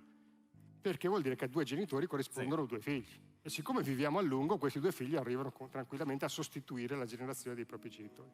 Ma l'Italia è da 40 anni sotto 1,5 figli per donna. Oggi siamo 1,2? E oggi siamo 1,2. Quindi vuol dire che nel lungo periodo, mantenendo questi livelli bassi, anche in presenza di immigrazione, la popolazione comunque andrà progressivamente a diminuire. Che vuol dire che noi, però, la prospettiva dell'estinzione è abbastanza lontana, ci vogliono almeno 2 secoli, diciamo. Abbiamo stimato che ci vogliono almeno 2 secoli mantenendo questi livelli. Però il problema è gli squilibri interni che produciamo. Cioè rischiamo di arrivarci molto male, perché appunto una popolazione che ha 4 anziani, 2 adulti e 2 giovani, tutto sommato può reggere. Una popolazione che ha 4 anziani, un adulto e un giovane disoccupato non ha nessuna prospettiva di poter essere una società che guarda il futuro positivamente e consente anche di vivere bene gli anni di vita in più. Grazie al professor Rosina, grazie mille professore. No, è proprio tsunami, altro che. Che cosa si intende per long term care? È un insieme di servizi sanitari e sociali erogati in modo continuativo e prolungato nel tempo, che sono pensati per dare risposta ai bisogni della popolazione anziana e alle necessità di assistenza legate al processo di invecchiamento, ma anche all'emergere di disabilità fisiche e mentali. Il massiccio e rapido invecchiamento della popolazione sembrerebbe imporre un ripensamento complessivo delle politiche di presa in carico della terza età. Che impatto finanziario avrà però tutto questo? Ce ne parla, collegata con noi, la dottoressa Angela Adduce, che è ispettore generale per la spesa sociale della Ragioneria dello Stato, che vedo collegata. Benvenuta dottoressa, l'ascoltiamo e buon lavoro. Buongiorno. Allora, mi presento, sono l'ispettore generale per la spesa sociale della Ragioneria Generale dello Stato, cioè la struttura tecnica della Ragioneria Generale dello Stato che monitora, controlla, propone e supporta anche la politica nelle scelte in materia di spesa sociale. vale a dire la spesa per pensioni, la spesa per ammortizzatori sociali, per la spesa per gli anziani, la spesa per la sanità. Quindi racchiude tra le sue attività una serie di tematiche nevralgiche che interessano il nostro Paese, e cercherò di farvi un po' capire a livello nazionale come ci muoviamo e anche il contesto internazionale che abbiamo di fronte. Allora, come ha detto il professor Rosina, la transizione demografica è importante nel nostro Paese, e quindi negli scenari di finanza pubblica noi abbiamo il dovere di andare a tracciare l'impatto del cambiamento demografico attraverso l'analisi della transizione demografica, l'impatto distinguendo per le varie componenti, quindi come dicevo le pensioni, la sanità e la componente della long term care e l'istruzione, quantificare anche l'impatto della spesa legata alla transizione demografica sulla sostenibilità del debito pubblico, perché sappiamo che il nostro Paese ha un debito pubblico consistente e che ha degli obiettivi in ordine al contenimento della dinamica del debito pubblico e quindi la sua sostenibilità. Quindi andiamo a elaborare previsioni di medio-lungo periodo e lavoriamo anche a livello internazionale, perché a livello europeo le previsioni demografiche, le previsioni di medio-lungo periodo hanno una sede che è l'EPCWGA, che è di fatto la sede in cui si condividono tra i paesi europei anche i parametri per fare delle analisi comparabili a livello europeo. La transizione demografica, vedete che cosa abbiamo davanti. Quello che vedete in azzurro è lo scenario futuro, è uno scenario che dà un intorno che dipende dalle ipotesi di transizione demografica e che vede, come ha detto il professor Rosina, una popolazione che diminuirà, una popolazione del nostro paese italiana che diminuirà, passeremo da circa 59 milioni nel 2070, che è il nostro periodo di previsione di euro, già come diceva il professor Rosina, nel 2050 le persone con 65 anni potrebbero essere una quantità consistente, il 34,5% del totale, mentre oggi ne abbiamo un peso che è pari al 24%. Anche altri indicatori strutturali, l'indice di vecchiaia e l'indice di dipendenza degli anziani, vedete, sono degli indicatori che chiaramente parlano di come andrà l'Italia. L'indice di vecchiaia a partire dal 2040 supererà il 300%, e cioè più di 3 ultra 65 anni rispetto ai giovani, quindi la popolazione in età 8-14 anni, oggi siamo al 193. L'indice di dipendenza degli anziani nel 2050 prevede un rapporto di 2 a 3, come diceva il professor Rosina, si inverte quello che era in passato, quindi avremo nel 2050 una situazione completamente ribaltata rispetto al passato. La piramide dell'età che vedete nella parte chiara essere il dato del 2023 e nella parte più scura, rispettivamente dei colori rosa e azzurro, essere il 2070, ci fanno vedere come dimagriscono consistentemente le classi di età giovani e mediane, e aumentano in maniera considerevole l'età anziane. Quindi che cosa avremo? Avremo una età media che aumenterà dal 46,4 del 2023 a 51,1 anni nel 2070. La spesa per long term care è quella che riguarda tutti gli interventi di natura assistenziale o anche sanitaria a favore delle persone anziane oppure disabili non autosufficienti, cioè le persone non in grado di compiere con continuità gli atti quotidiani della vita senza avere un aiuto da parte di qualcuno esterno. L'aggregato della spesa pubblica per long term care è definito a partire dal System of Accounts dell'OCSE, che abbiamo dal 2003 in Italia implementato. Ricordo che ero a Parigi proprio nel 2003 quando questo System of Accounts è stato varato, e ha una codifica di voci, questa è una codifica di voci proprio di dettaglio del System of Accounts, che viene preso per monitorare la spesa per long term care. Ci sono delle componenti sanitarie, in particolare la funzione HC3 e la componente socio-assistenziale l'HCR 1.2. Sono alla base delle valutazioni, delle informazioni che servono a rilevare la spesa per long term care e andarne a effettuare il relativo monitoraggio.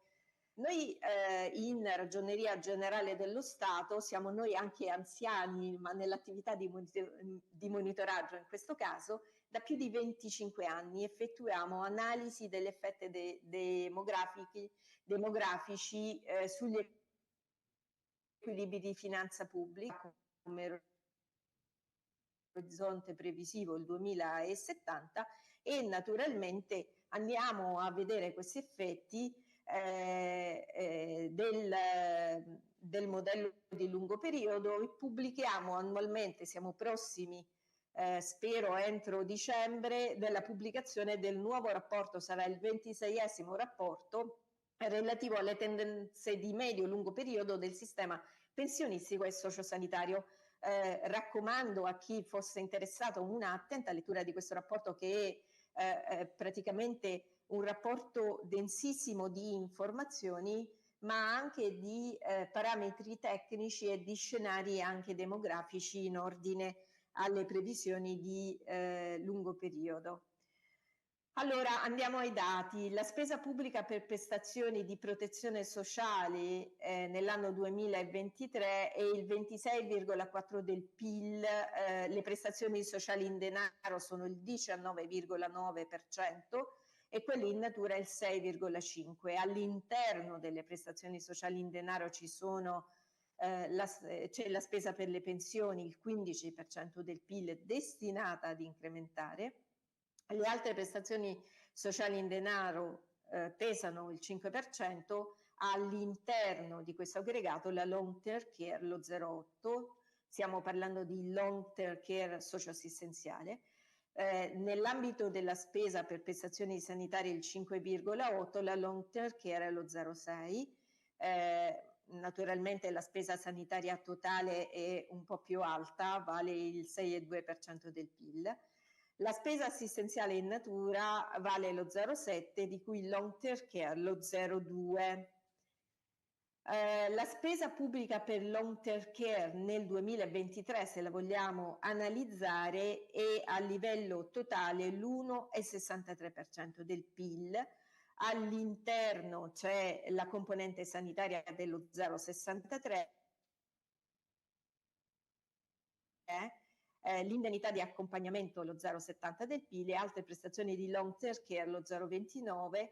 Se volessimo guardare solo i 65 anni e più, la componente sanitaria per long term care è lo 0,42 del PIL, lo 0,53 nell'ambito dell'indennità di accompagnamento e lo 0,25 per le altre prestazioni di long term care. Pesa rispetto al totale, che è l'1,63, pesa per l'1,20 del PIL. Se vogliamo guardare la medesima spesa per funzioni, per macro funzioni in questo caso, la long term care at home, quindi l'assistenza domiciliare, le attività presso il domicilio pesano lo 0,31% del PIL, in institutions, quindi l'assistenza residenziale, semiresidenziale, quella che viene effettuata in contesti di strutture residenziali e semiresidenziali è lo 0,49, e cash benefits, quindi le erogazioni, le prestazioni che hanno una caratteristica di erogazione monetaria, sono lo 0,82. Questo 1,63 vede i 65 anni e più assorbire risorse per 1,2% del PIL, rispettivamente at home lo 0,24%, in institutions lo 0,34% e cash benefits lo 0,62%. Le previsioni della spesa per long term care, e questa è la curva più importante per vedere l'impatto della long term care, che cosa vedono? Vedono che la spesa aumenterà, vedete che la curva sale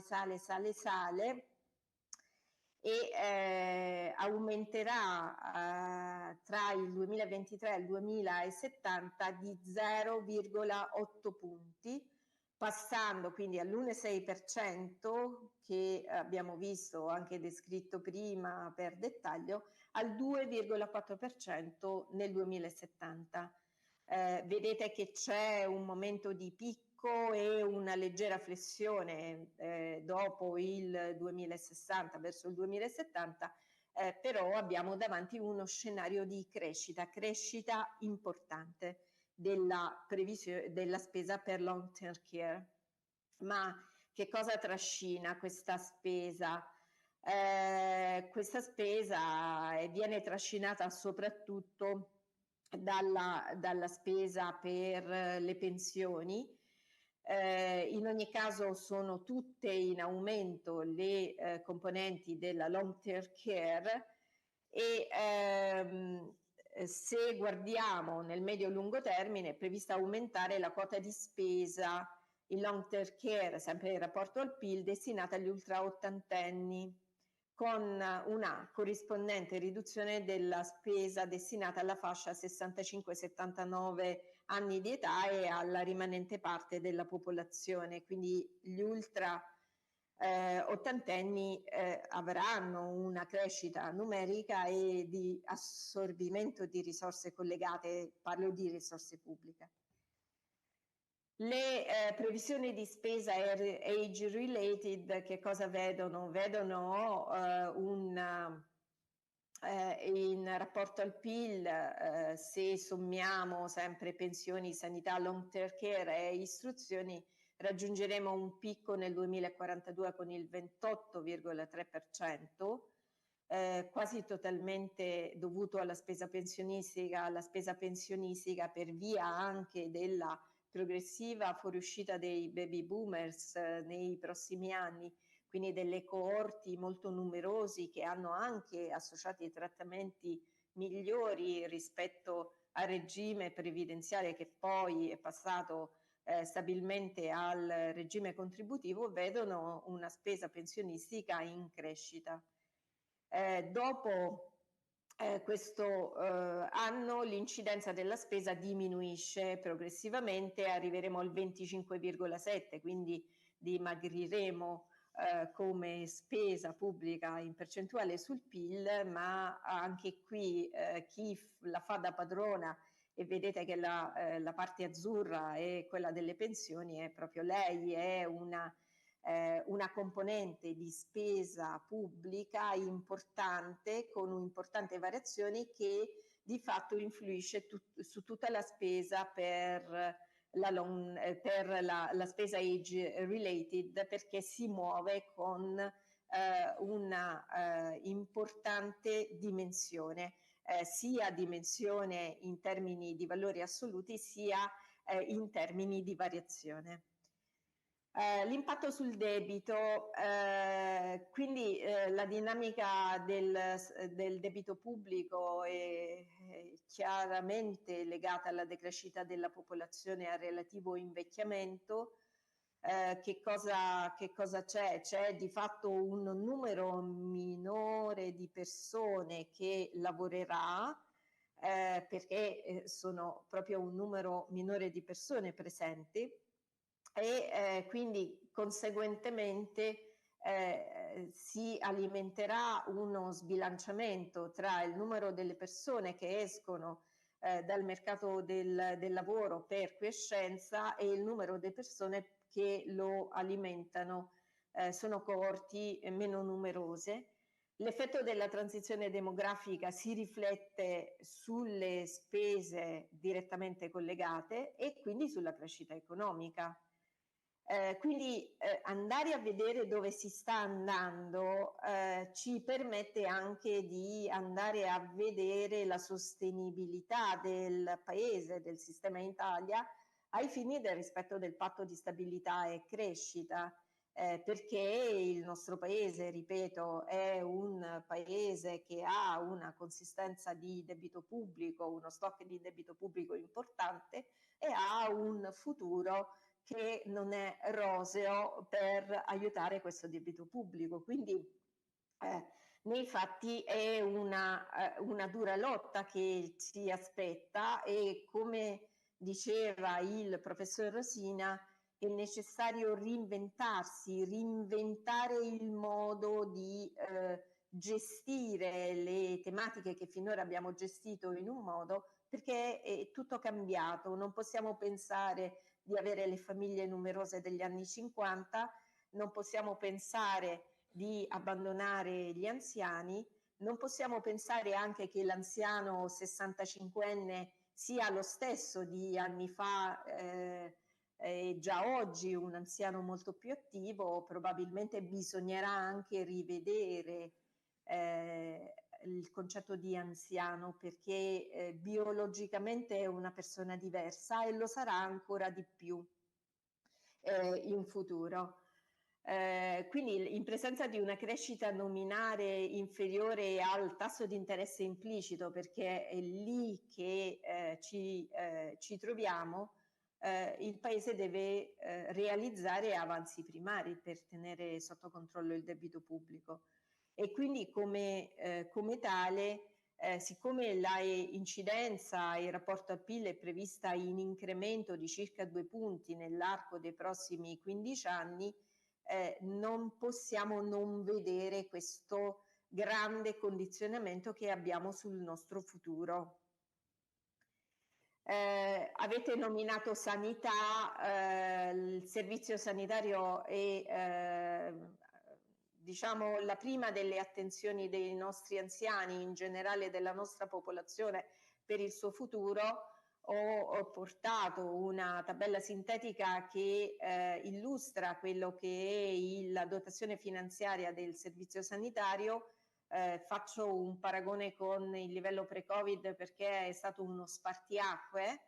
Vede nel 2025, considerando anche il disegno di legge di bilancio che è in corso di esame dal Parlamento, vede una dotazione finanziaria che crescerà di 22 miliardi.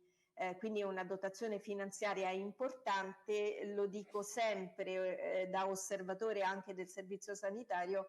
Il servizio sanitario in questo momento ha bisogno di una profonda riorganizzazione, perché rispetto alla dote finanziaria che riceve e rispetto anche a un PNRR in corso di attuazione che aggiunge ulteriori risorse rispetto a quelle attuali, ci troviamo davanti a un servizio sanitario che non ha una progressiva proporzionale capacità produttiva. Quindi è un momento di necessità di ripensamento del sistema in generale, della sua capacità di dare risposte assistenziali e delle modalità con cui queste risposte assistenziali vengono assicurate. Quindi ribadisco quello che un po' vi ho detto: le previsioni e gli andamenti demografici sono strettamente correlati, influiscono purtroppo gli andamenti demografici sulle previsioni di spesa, in quanto portano una dotazione in aumento. bisogna nelle analisi, noi lo facciamo, valutare gli effetti dei cambiamenti demografici sulla spesa, e nel caso della long term care è necessario valutare l'impatto complessivo dei provvedimenti, perché senza sapere dove andiamo e senza un orizzonte di lungo periodo noi corriamo dei pericoli come Paese, e abbiamo bisogno di ponderare le decisioni pubbliche attraverso l'analisi di quelli che sono gli impatti di lungo periodo. Naturalmente dobbiamo essere molto realisti di come stanno le cose, e quindi nel nostro lavoro offriamo le valutazioni per poter permettere ai decisori politici di prendere le migliori decisioni. Grazie.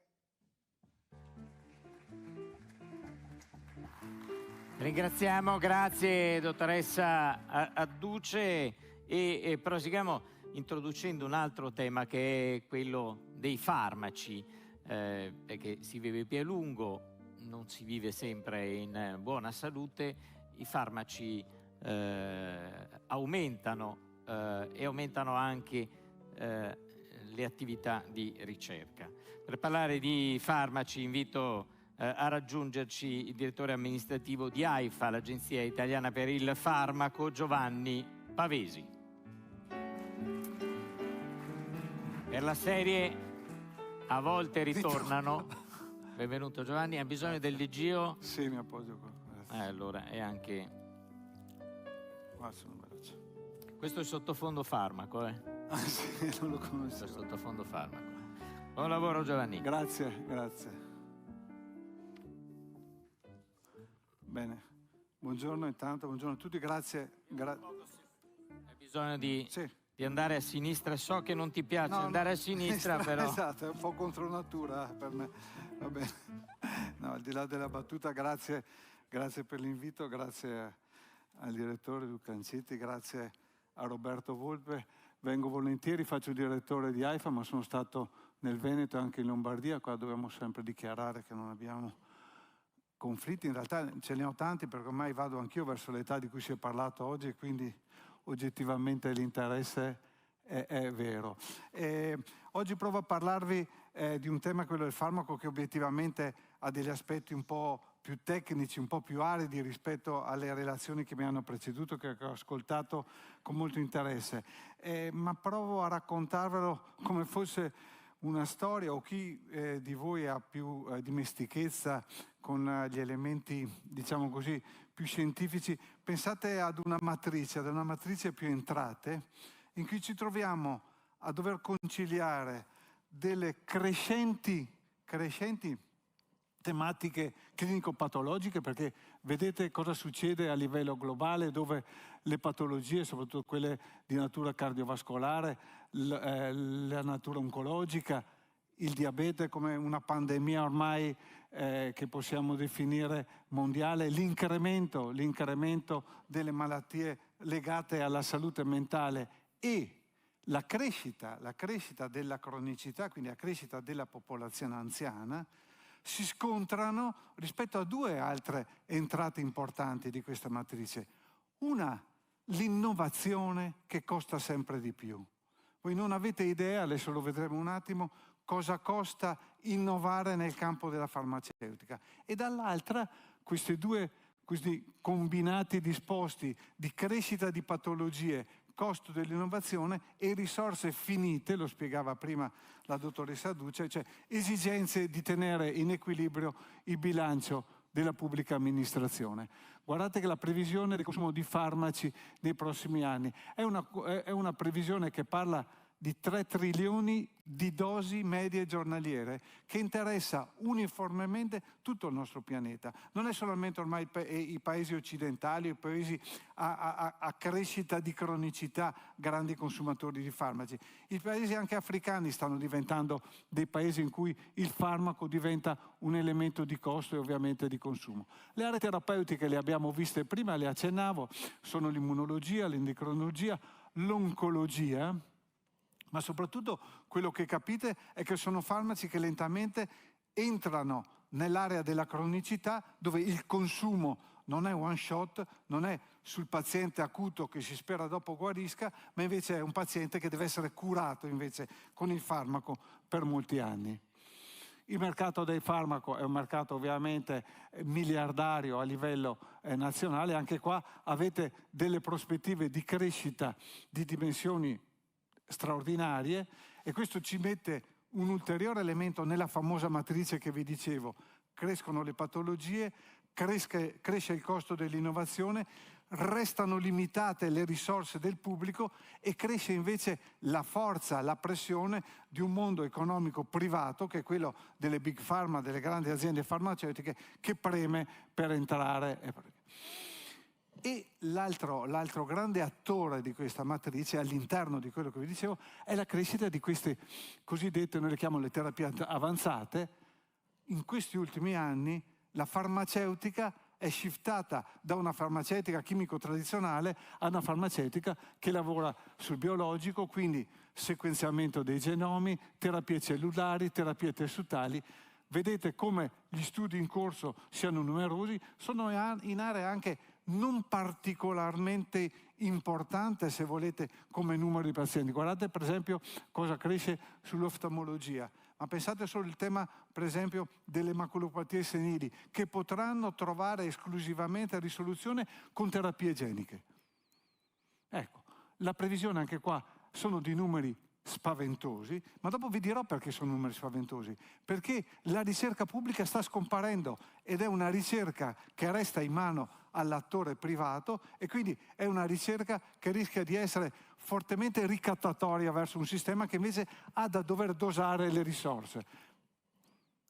Eccolo qua. Attualmente solo in Italia prevediamo 46 terapie avanzate. Lo dico con molto piacere, in una città, sono pochissime a livello nazionale, in cui esiste delle camere bianche con un centro qua gestito dall'Usotto Berica, dove oggettivamente siamo uno dei pochi posti qua a Vicenza dove si possa lavorare sulle CAR-T.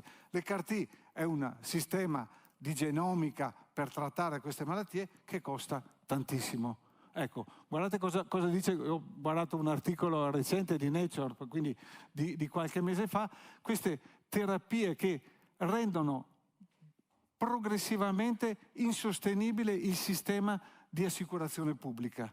Noi abbiamo il rischio che gli alti costi possano diminuire il supporto a queste terapie, e quindi l'innovazione che si scontra con la necessità invece di farla. Quindi il tema non è più un tema squisitamente scientifico, sta diventando un tema etico, fino a quando il sistema può sostenere questo tipo di costi. E a caricare, come si dice, l'asse, c'è il tema che la cronicità, l'anziano che cresce come consumi di farmaci negli anni, diventa ulteriormente una criticità.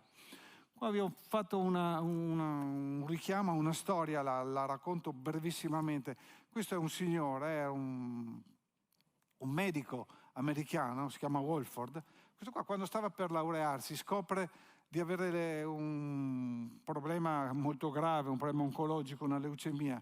Non riesce a curarla, riesce a sequenziare il proprio genoma, trova un farmaco che all'interno del sistema era un farmaco che curava il cancro al rene, e trova la possibilità, attraverso un rapporto forte che aveva con Pfizer, che era la produttrice di quel farmaco, di curarsi. È ancora vivo. Ma la domanda che ci facciamo: quanti altri malati ci saranno così nel mondo? Quanti se lo possono permettere? Cioè, questo costo della terapia, che rischia di essere oggettivamente un costo non affrontabile per i sistemi. Dopo vi do la buona soluzione, ovviamente. Ecco, qua l'immunoterapia sono approcci costosissimi. In alcuni casi, ecco, cosa succede in Italia? È ovvio che questo problema il sistema italiano se l'è posto e ha messo in campo degli strumenti. Noi abbiamo la legge 648, il Fondo Nazionale 5% di AIFA, in cui a richieste motivate delle aziende sanitarie siamo in grado di finanziare determinate ricerche e determinate terapie. Ma vi ricordo che sono terapie, adesso vediamo se ho una slide, che sono, ecco, Questi sono, per esempio, e vale per... Questi sono dei farmaci di terapie avanzate distribuiti negli Stati Uniti. Guardate cosa possono costare. Sono terapie che in un solo trattamento valgono dai 4 a $1 milione all'una. Quindi un nostro cittadino affetto da una leucodistrofia, da un'atrofia spinale muscolare, può costare al sistema, e costa tutt'oggi, attraverso i fondi che vi dicevo, valori di questo genere. Capite che parlare di interventi su farmaci innovativi di queste dimensioni e contemporaneamente trovarci, dopo lo vediamo, di fronte a una massa crescente, come è stato raccontato bene prima, di pazienti cronici, di pazienti che avranno necessità all'accesso al farmaco per N anni, diventa una sfida che prima di tutto è una sfida etica ancora prima che economica. Guardate cosa è successo con questo farmaco qua. Ve lo racconto perché questo è un caso quasi mondiale. Sapete cosa serve il Sovaldi? Il Sovaldi è il farmaco con cui in maniera straordinaria, la scienza ha debellato l'epatite C. È stata una campagna di terapia che è stata adottata anche in Italia in maniera molto massiva. Guardate la differenza di costo che Sovaldi ha applicato negli Stati Uniti e in Egitto. Egitto e India erano i due paesi maggiormente affetti dall'epatite C. Cosa significa questo? Significa che siamo in mano veramente alla prezzatura che l'azienda privata fa al sistema. E il rischio che una prezzatura da $1.000 al pezzo vada a comprimere tutto il sistema è un rischio assolutamente vero. Perché sta succedendo questo? Perché la ricerca pubblica non sta esistendo più. Oggi solamente il 30%, avete visto, di studi, di ricerche vengono fatte da università e strutture pubbliche. Il resto è tutto in mano all'operatore privato. È una colpa? No, assolutamente no. È un problema, potrebbe diventarlo.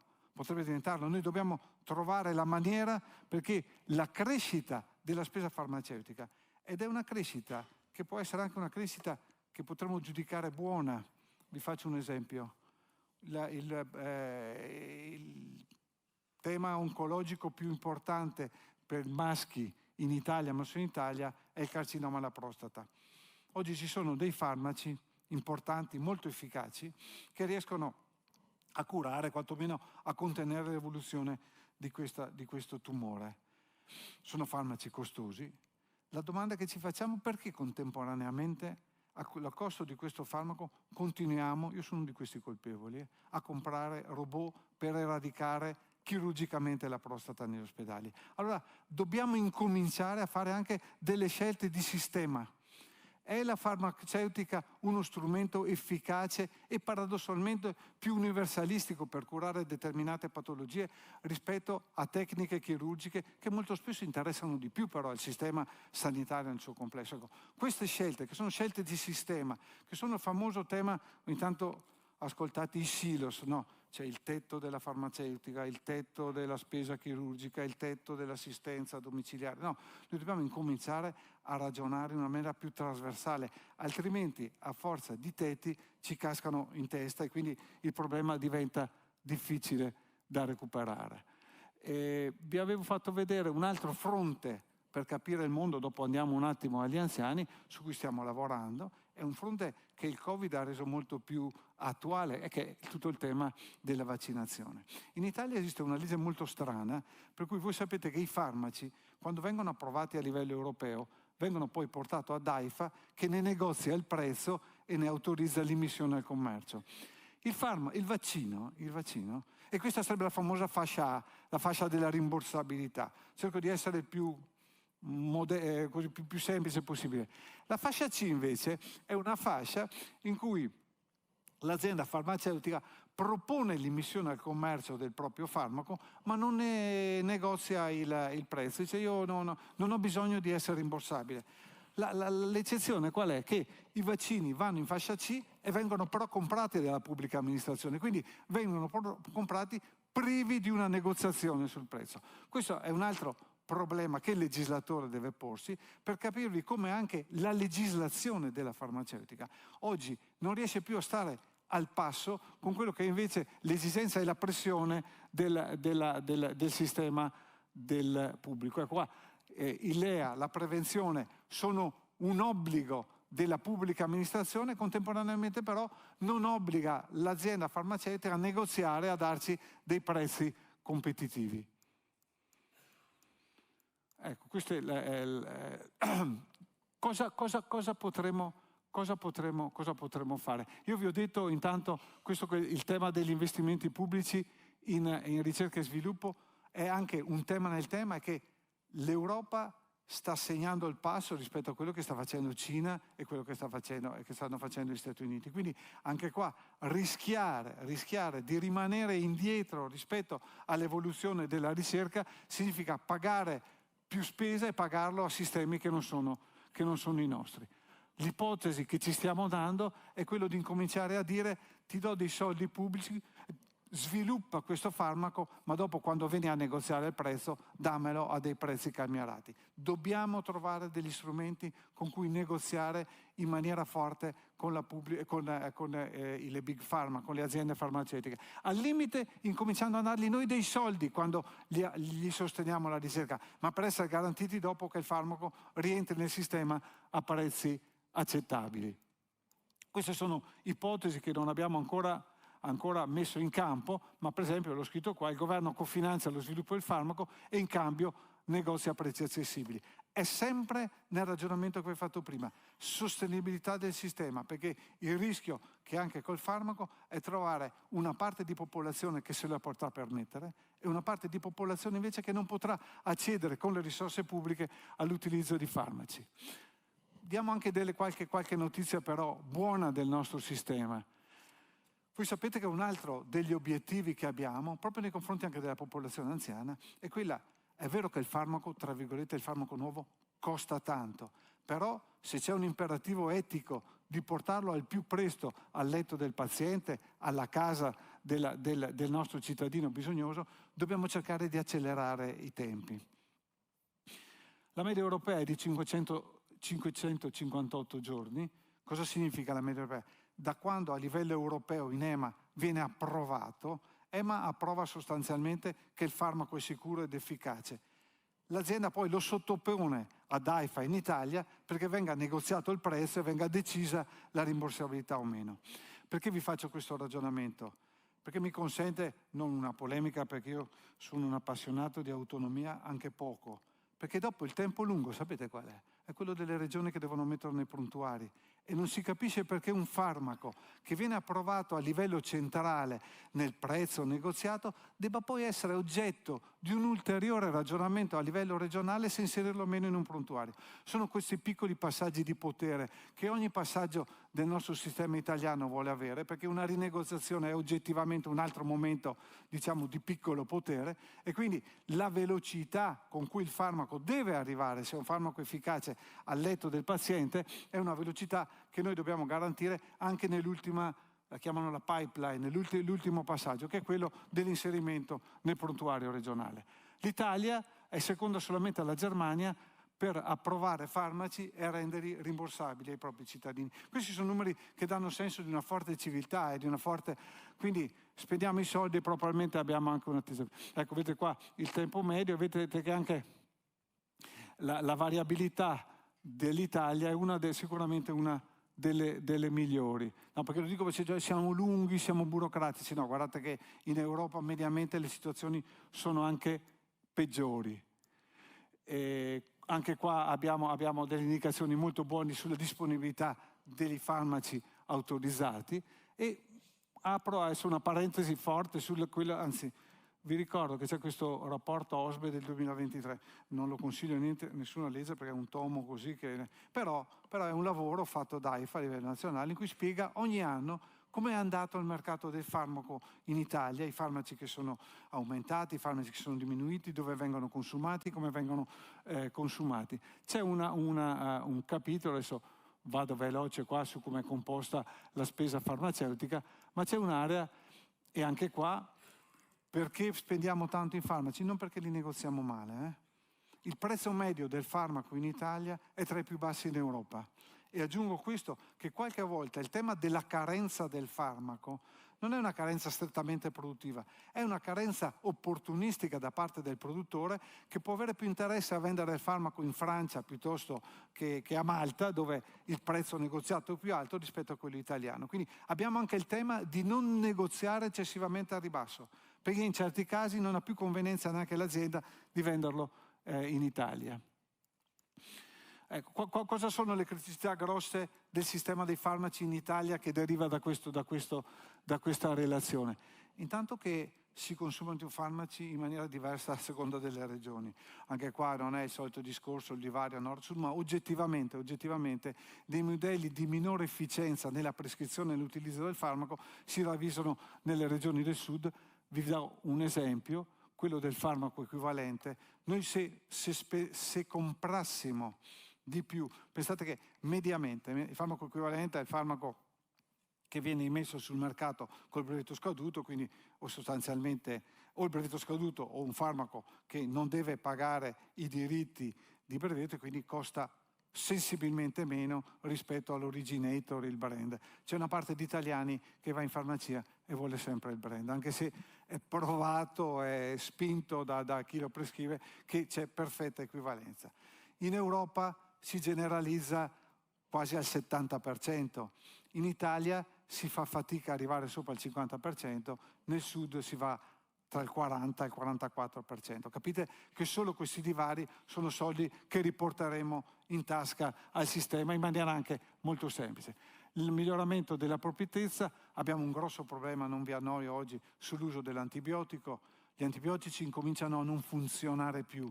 Perché? Perché ne usiamo troppi, perché ormai i germi si sono abituati a resistere agli antibiotici che utilizziamo e lentamente non hanno più efficacia. Pensate che abbiamo un terzo delle morti europee per sepsi, per infezioni da sepsi, che non sono combattute con l'antibiotico, che avvengono in Italia. In Italia viene prescritto l'antibiotico. Già quando va il bambino al pediatra, non me ne voglia se c'è qualche pediatra, la prima cosa dice: beh, prendi l'antibiotico. Significa che nei prossimi anni questo antibiotico non avrà più efficacia e quindi saranno soldi spesi male. La farmacia, ecco, un attimo sugli anziani, ecco, l'abbiamo detto qua, qua sposo perfettamente le relazioni che mi hanno preceduto. Vedete l'impennata del costo dei farmaci per soggetti sopra i 75 anni. Ma il problema non è solamente questo, perché è anche banalmente comprensibile. Difficilmente una persona sopra i 70 anni non ha sul comodino un po' di pastigliette, eccetera. Il problema è che ne ha troppe. E che quindi noi abbiamo questo grosso problema, vado veloce perché, ecco, questo vi ho tirato fuori, pensate a un anziano che debba gestirsi giornalmente una prescrizione di questo genere, o c'ha l'intelligenza artificiale a casa o quantomeno confonde le pastiglie, questo vuol dire scarsa aderenza alla terapia, costi aggiuntivi e probabilmente incapacità di essere efficaci. Un anziano oggi sopra i 75 anni ci costa mediamente quasi 750 euro all'anno, non sono assolutamente pochi e quindi vado velocemente qua, qualche problema di iPhone. Ecco, due messaggi. Uno, che noi stiamo lavorando sulla nuova frontiera, che non è più quella dei farmaci, è questa cosiddetta medicina di precisione. Noi dobbiamo riuscire a customizzare la cura e anche il farmaco sul soggetto che abbiamo bisogno.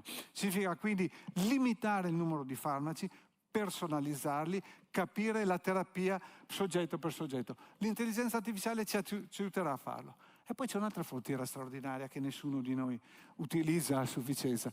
Qua, questi signori che stanno nella foresta non hanno la pressione alta, non hanno diete particolari, eppure stanno bene. Allora, sapete perché in Italia è difficile parlare di prevenzione? Perché la si parla sempre a gente che sta bene e quindi pensa che sia una roba che interessa a qualcun altro. Quando incominciamo a dire a qualcuno che deve fare più movimento, che non deve mangiare certe cose, dice sì, ma sarà una roba di qualcun altro, io sto bene. Allora, lo strumento che questo sistema può avere per salvare i conti, non ve l'ha detto la Duce, è che ognuno di noi incominci veramente a adottare dei stili di vita, e non l'abbiamo inventato adesso. Guardate, la tossicità dello zucchero è una cosa che ne parlavano negli Stati Uniti nel 1913, vuol dire, non stiamo scoprendo anche cose straordinarie, ma questa è la possibilità che abbiamo paradossalmente per tenerci in buona salute noi, ovviamente come ha spiegato bene il professor Rosina, ma soprattutto per salvare il sistema. Metà delle malattie più comuni vengono da diete assolutamente improprie.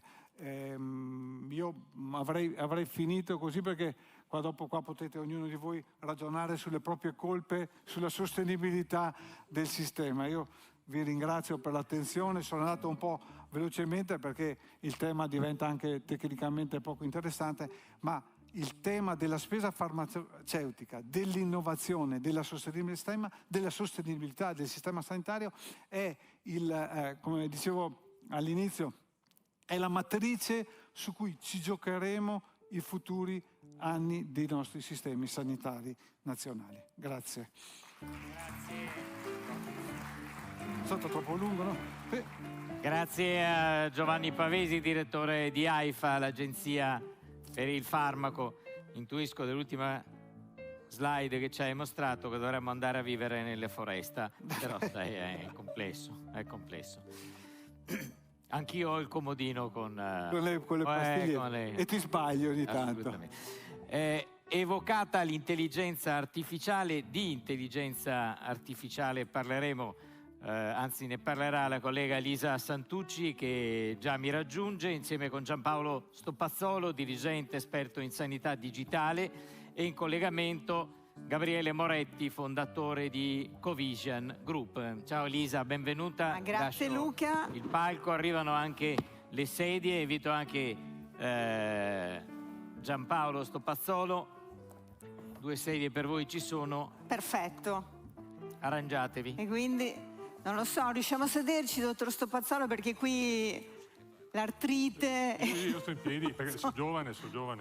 Io mi siedo con piacere e vi do il benvenuto in questa fase, ma ci ha lanciato già la palla il direttore Giovanni Pavesi, ha detto per i farmaci da gestire sul comodino qui interviene l'intelligenza artificiale e noi siamo pronti. Ho capito. Anche perché gli interventi che ci hanno preceduto ci hanno dato un quadro molto preciso, abbiamo scenari nuovi, dobbiamo inventarci qualcosa di nuovo, i servizi che ci sono non vanno bene, non sono attuali, c'è bisogno di più strutture da proprio creare nuove per la cura e l'assistenza.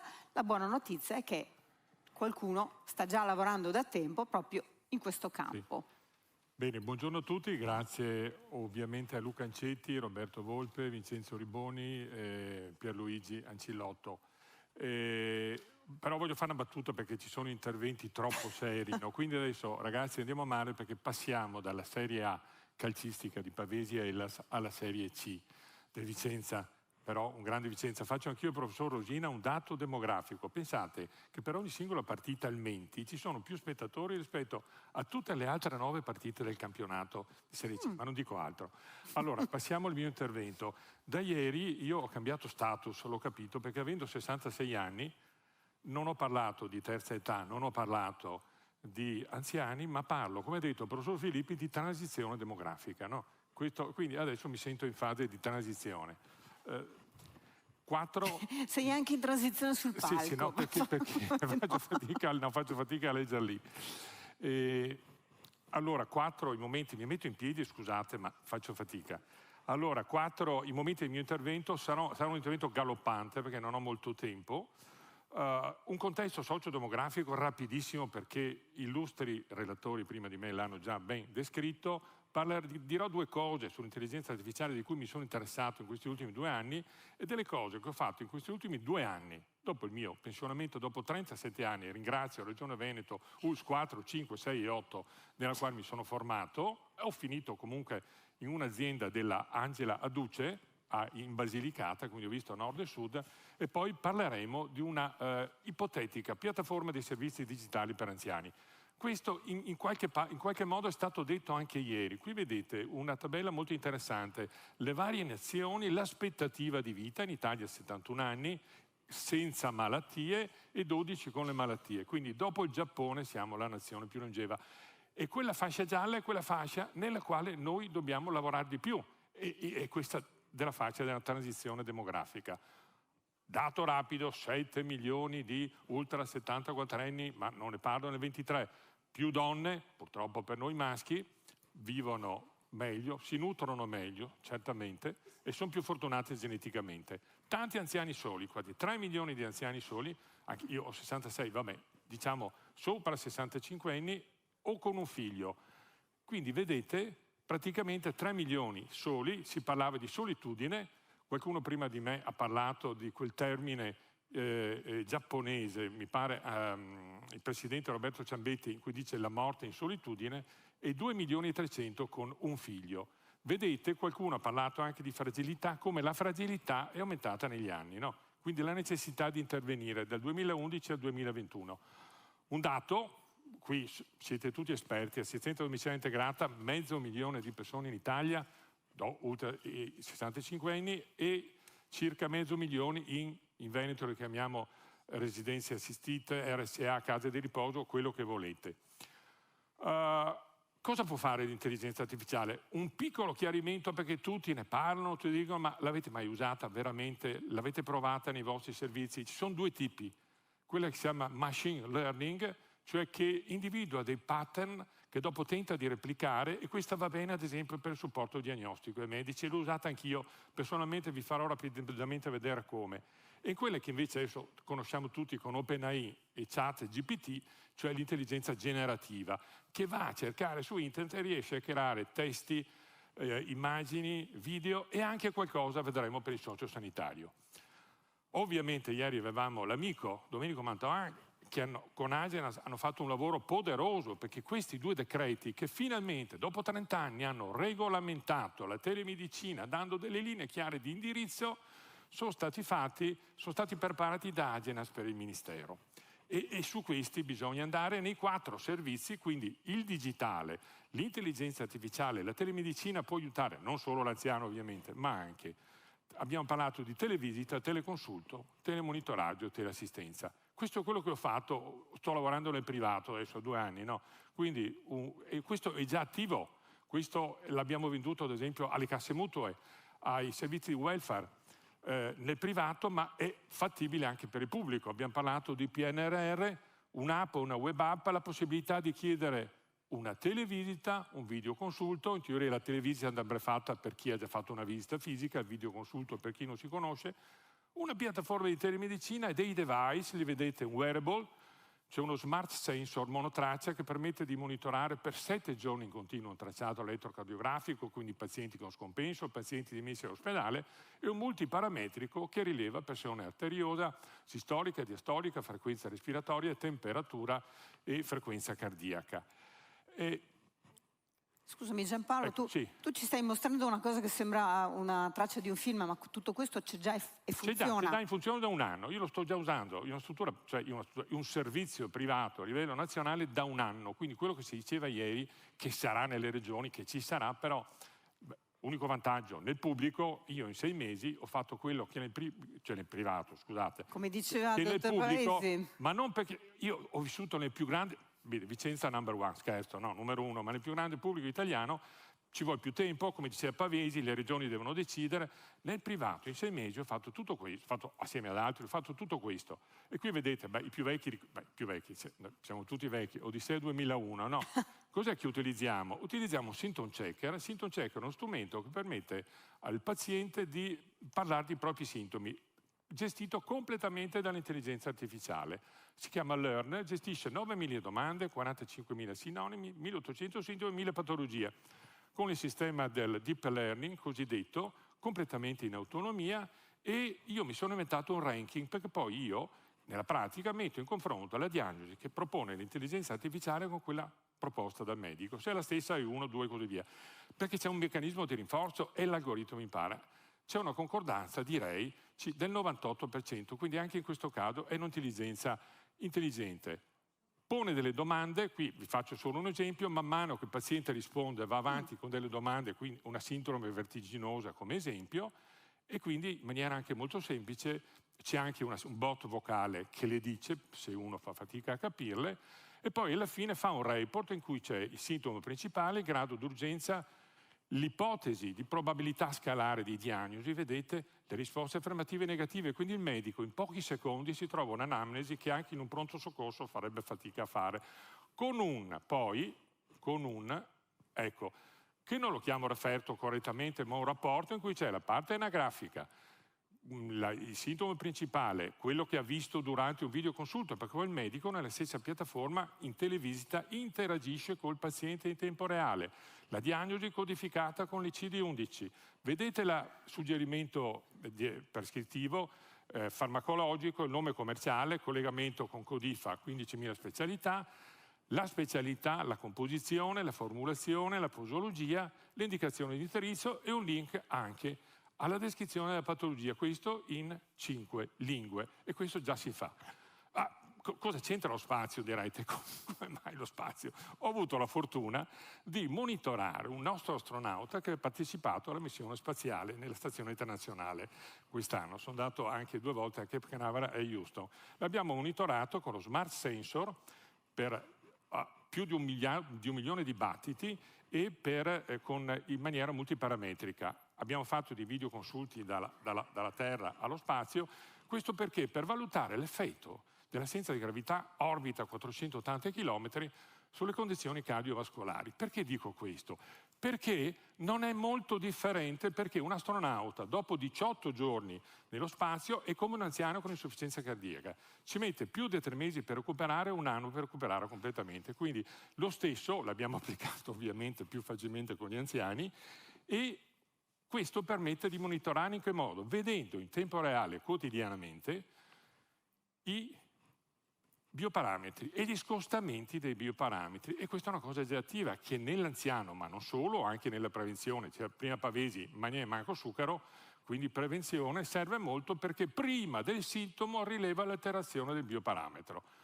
Lo stesso, un sistema di elettrocardiografia con un algoritmo di intelligenza artificiale che va subito, vedete, 2 extrasistoli ventricolari sulle aritmie, anche questo è un aspetto importante. Corro, cosa può fare l'intelligenza generativa? Ho provato ad usare ChatGPT versione 4 per sottoporre un caso di disabilità, gli ho posto un caso di disabilità visto reale da un fisiatra, per dire mi tiri fuori i codici ICF, quei codici che uniscono le condizioni di salute alla situazione ambientale per definire lo stato di disabilità nella SVAMDI. Il Veneto si è inventato la SVAM, poi ha fatto la SVAMDI per i disabili. E quindi gli ho detto, c'è un caso di Antonio, riesci, questo qua sono gli screenshot, vedete, reali di ChatGPT 4, riesci a definirmi lo stato di disabilità con il dominio, il sottodominio e il qualificatore? E mi dice, guarda, sì, io li conosco, quindi ha dimostrato di conoscerli, sono questi, la mobilità articolare, la limitazione ad altre abilità, attendo i dettagli. Questo era un caso abbastanza giovane, però può essere un anziano, di un ictus ischemico, adesso non ve lo descrivo, visto, questo qua era il referto del fisiatra. Gli ho dato in pasto il referto, certamente esaminerò. Lui ha cominciato a mettermi tutti i domini, sottodomini, i codici ICF che servono per compilare SVAMDI per avere poi i servizi, però a un certo punto gli ho detto, belli, vedete la complessità, gli ho detto, mi fai una tabellina in cui mi mette tutto e mi sintetizzi, e mi ha fatto i domini, i sottodomini e i qualificatori con punteggi. Questo praticamente in 1 minuto e mezzo. Quindi possiamo usarlo? Non possiamo usarlo? È chiaro che questo faciliterebbe perché il lavoro fisico è stato fatto, ma ChatGPT ha dimostrato di saperci aiutare. Rapidissimamente 2 cose che abbiamo fatto a Vicenza con i colleghi. Il telemonitoraggio di pazienti con scompenso cardiaco cronico con i colleghi di Arzignano. In un'unica slide ho sintetizzato. Abbiamo monitorato per più di 36 mesi una trentina di anziani per peso, ossimetria e pressione arteriosa. C'era la frequenza di monitoraggio settimanale a seconda dei livelli di patologia. gli alert, perché se venivano superate delle soglie c'era una centrale operativa, 12 ore al giorno, che andava a gestire gli allarmi. Sulla sinistra vedete gli allarmi gestiti. La cosa più interessante è stata Bella, no? Perché dopo noi abbiamo confrontato cosa è successo 36 mesi prima del telemonitoraggio e 36 mesi dopo. Questi sono i ricoveri ospedalieri per scompenso cardiaco prima del telemonitoraggio, stessi pazienti, e dopo il telemonitoraggio. Accessi al pronto soccorso prima e dopo.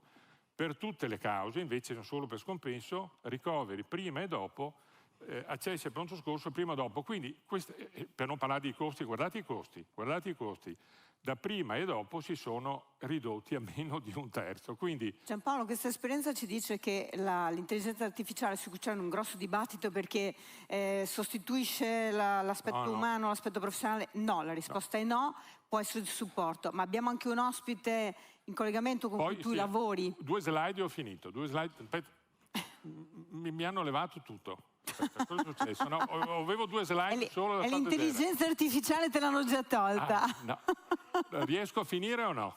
Guarda, c'è Gabriele Moretti. Allora guarda, dovevo parlare di 2 cose, così saluto anche Gabriele Moretti. L'ultima cosa che vi farò vedere, se c'è ancora, se no non importa, ma non importa, la dico a voce.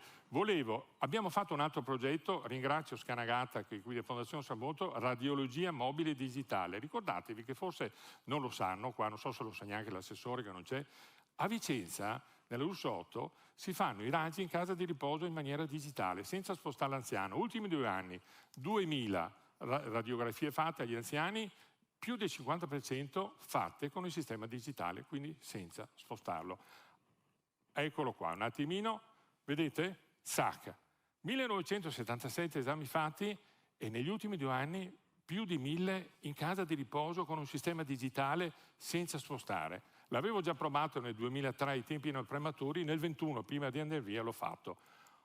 Adesso ecco, ti tolgo io piattaforma di servizi, piattaforma di marketplace per i servizi sociosanitari, assessment, valutazione, piano assistenziale e tutti questi servizi che potremmo fare, quindi dalla gondola all'astronave, qui a Venezia spostavano così, un passaggio l'abbiamo fatto. Allora presento pure, mettete in collegamento Gabriele Moretti, scusate di questa corsa che ho fatto.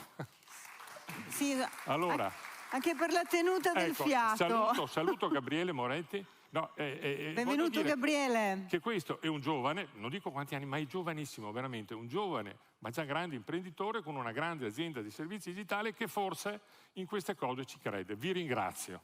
Grazie Giampaolo.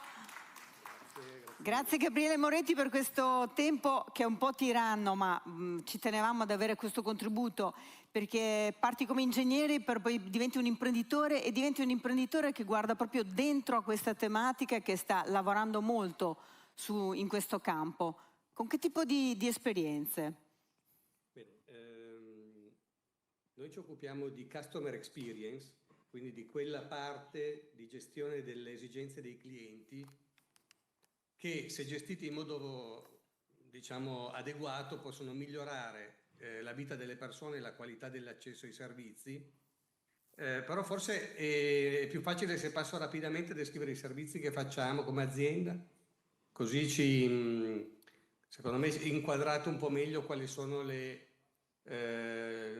aspetti della nostra attività che possono influenzare in modo forte il mondo, diciamo, che ci aspetta in futuro, come hanno ben descritto gli interventi precedenti, un mondo sempre più anziano. Beh, tanto rapidamente il nostro gruppo, che si chiama Covisian, è un gruppo italiano, multinazionale, diciamo che quest'anno sfioriamo il $500 milioni di ricavi e facciamo un mestiere particolare che è quello di ascoltare le persone e risolvere i problemi. Noi lavoriamo per svariati settori, dalle banche alle assicurazioni, ma negli ultimi anni lavoriamo tantissimo nel mondo dell'healthcare perché chiaramente le esigenze di servizi sempre più tecnici e sofisticati da parte dei pazienti stanno crescendo e quindi abbiamo moltissimi clienti nel settore healthcare, qui ce ne sono una parte di quelli italiani, ma soprattutto abbiamo iniziato a sviluppare iniziative per poter utilizzare le nostre competenze in termini di gestione della customer experience, quindi capacità di ascolto e capacità di soluzione dei problemi, proprio per indirizzare le esigenze dei più anziani. Noi abbiamo fatto numerosi investimenti, per citarne alcuni. Esiste una piattaforma in Italia che si chiama Coop Solidale, che permette per il mondo privato di prenotare visite direttamente dal web. Abbiamo capito che questo tipo di servizio aveva dei forti limiti di accesso per le persone più anziane. Allora abbiamo creato un servizio dove la tecnologia viene reinterpretata a favore di chi la tecnologia la vede molto spesso come una barriera all'ingresso. Aspettate. Soprattutto se qualcuno ha qualche anno in più, la vive proprio come un handicap, in realtà poi... No, scusate, che mi dicono dalla regia che non era partita la presentazione. No. Quindi, grazie mille. Eravamo Eccolo, adesso ecco. Sì. Ecco. Ok, perfetto, scusatemi.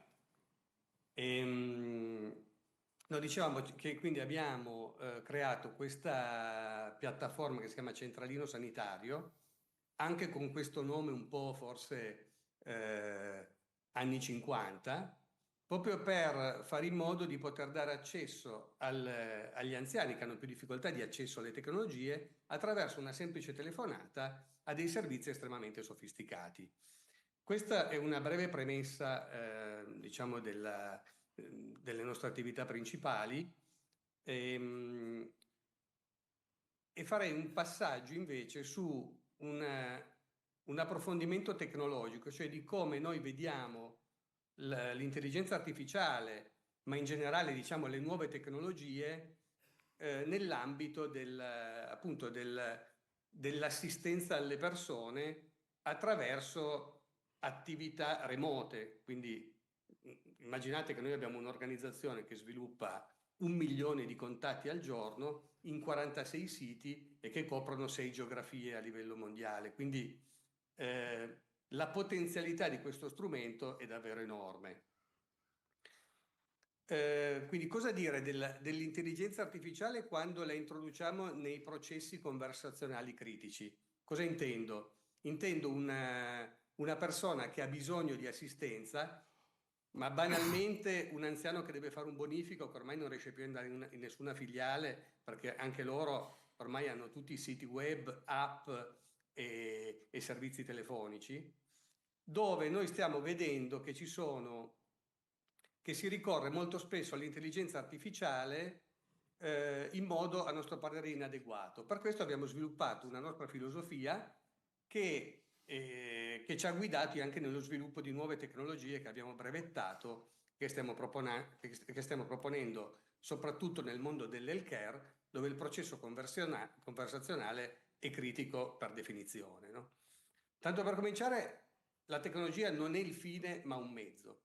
Molto spesso tutti si riempiono anche la bocca di parole altisonanti perché appassiona molto l'innovazione, appassiona il progresso, però non dimentichiamoci mai che la tecnologia è il mezzo e non il fine. Il fine nostro è sempre e comunque la customer experience, cioè che il cliente viva un'esperienza piacevole, accessibile e questo è il purpose un po' della nostra azienda, e che alla fine della conversazione si senta soddisfatto perché gli abbiamo reso la vita più facile.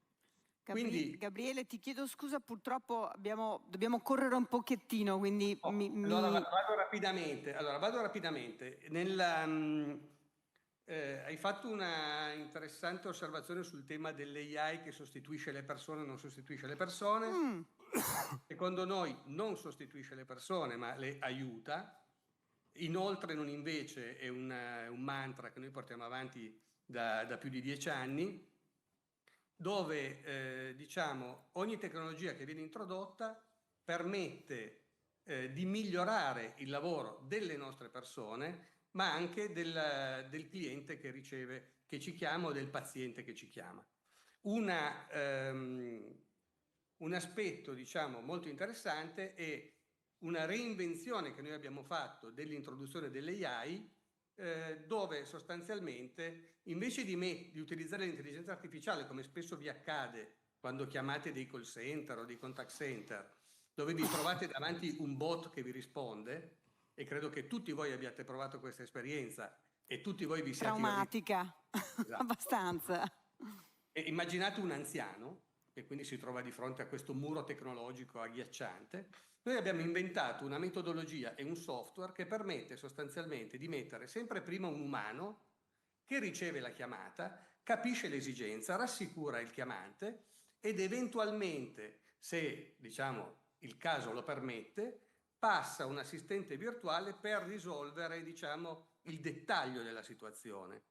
Questo è credo che sia un modo, un'idea semplice ma disruptive in un mondo dove tutti cercano di automatizzare tutto. Noi crediamo che l'automazione sia necessaria, anche in ottica dei numeri che dicevano bene prima negli altri interventi gli esperti, perché se avremo tanti anziani da servire e poche risorse da usare, l'AI sarà una risorsa fondamentale, ma deve essere usata diciamo nel modo adeguato e guardando sempre alla customer experience. Gabriele, ti ringrazio infinitamente, ti abbiamo chiesto purtroppo di condensare un'esperienza invece affascinante e molto fondamentale, come stai dicendo, visto tutta l'introduzione di questi stati generali, e questa sarà la sfida che voi state già affrontando ma che dovrà essere affrontata in generale da tutti. Grazie davvero per il tuo contributo in questa nostra giornata, grazie a Giampaolo Stoppazzolo per il suo. Vi congediamo perché la giornata è densa di argomenti e sono tutti molto importanti, quindi Luca ti ricedo il testimone. Anche ci rivediamo tra più poco. tardi. Un'informazione di servizio per chi volesse. Al piano terreno è allestito un break caffè. Noi i lavori li facciamo continuare perché siamo andati un po' lunghi e quindi dobbiamo un po' recuperare. Raccomandazione, chi volesse scendere per il caffè, mi raccomando, senza zucchero, perché c'è ancora Pavesi qui intorno. Sì, esatto. C'è il dottor Pavesi qui intorno e poi lo segnala nel ricettario e dobbiamo pagare noi. Il prossimo ospite, che sarà intervistato dal collega Ivano Tolettini, ci porta anche qualche idea. È il presidente dei geriatri e dei gerontologi, il professor Ungar, che è collegato con noi, lo ringraziamo della disponibilità. Credo che dal colloquio con Ivano Tolettini uscirà anche qualche idea e qualche stimolo su cui io sono tra l'altro assolutamente d'accordo. Buon lavoro Ivano. Grazie Luca, buongiorno a voi tutti, buongiorno a chi ci segue da remoto e buongiorno professor Ungar. Andrea Ungar, lo presento brevemente, è presidente della Società Italiana di Gerontologia e Geriatria, è ordinario di geriatria dell'Università di Firenze, oltre che essere dirigente del Dipartimento di Geriatria e di Terapia Intensiva Geriatrica dell'Ospedale Carreggi di Firenze. Insomma, il professor Ungar è uno dei grandi esperti di terza età degli anziani nel nostro paese. Visto che, professor Ungar, lei è una persona estremamente pragmatica, abbiamo i tempi contingentati, partiamo da una questione pratica, tecnica che interessa a tutti. E lei si è speso molto su questo argomento. Come dovrebbe essere l'ospedale a misura di anziano? Buongiorno a tutti, spero che mi sentiate, fatemi un cenno perché è importante sapere benissimo. Scusate, speravo proprio di essere lì con voi, ma purtroppo sono troppe cose da fare e quindi sono in questo momento collegato da Roma. L'argomento è ovviamente molto vasto, però cerchiamo di sintetizzare. Noi ricoveriamo moltissimi anziani, in particolare anziani ultra 75 anni, ultra 85 anni, ultra 90 anni, fragili, Purtroppo ancora oggi noi sappiamo che ricoveriamo i pazienti spesso autonomi e li dimettiamo con disabilità. Credo che in Italia i nostri anziani li curiamo bene, stiamo molto attenti, ci sono tanti medici super dediti, ma quello che ha toccato, cioè la struttura, è fondamentale. L'anziano ha bisogno di un ospedale diverso, l'anziano ha bisogno di un ospedale più bello, ha bisogno di un ospedale aperto ai parenti, ha bisogno di un ospedale dove si mangia di più e dove non si sta a letto a meno che non si sia assolutamente costretti. Faccio un esempio per essere rapidissimo. Noi tutti non ci stupiamo del fatto che esistano gli ospedali per i bambini, ospedali pediatrici. A Firenze abbiamo forse uno dei più belli d'Europa, io sono felicissimo di avere il Meyer a Firenze. Non pensiamo a quello che invece sono le necessità degli anziani ricoverati, che per tanti versi sono simili ai bambini. Quindi quando un anziano entra in un reparto di geriatria dovrebbe trovare un posto diverso, più bello, con più luce, con un refettorio, senza famigerato orario di passo, con la possibilità di avere un'alimentazione idonea. Noi sappiamo che l'anziano deve mangiare di più, quando è malato deve mangiare più proteine, e invece questi sono aspetti ai quali non pensiamo. Tenerlo a letto, non dargli da mangiare, lasciarlo solo vuol dire creare disabilità. Magari curiamo benissimo la polmonite per la quale lui si è ricoverato, a parte che stando a letto non si cura bene, ma insomma diciamo che la curiamo bene, ma il paziente esce con uno stato funzionale nettamente inferiore. Questo è un punto che noi dobbiamo risolvere, che non solo peggiora la qualità di vita degli anziani, ma ci costa un sacco di soldi. Quindi ospedali a misura di anziano sono assolutamente una priorità. Ecco, venendo poi a un'altra questione tecnica. Il pronto soccorso in un ospedale che tenga conto appunto della presenza di un alto numero di anziani, come dovrebbe essere strutturato in base alla sua analisi?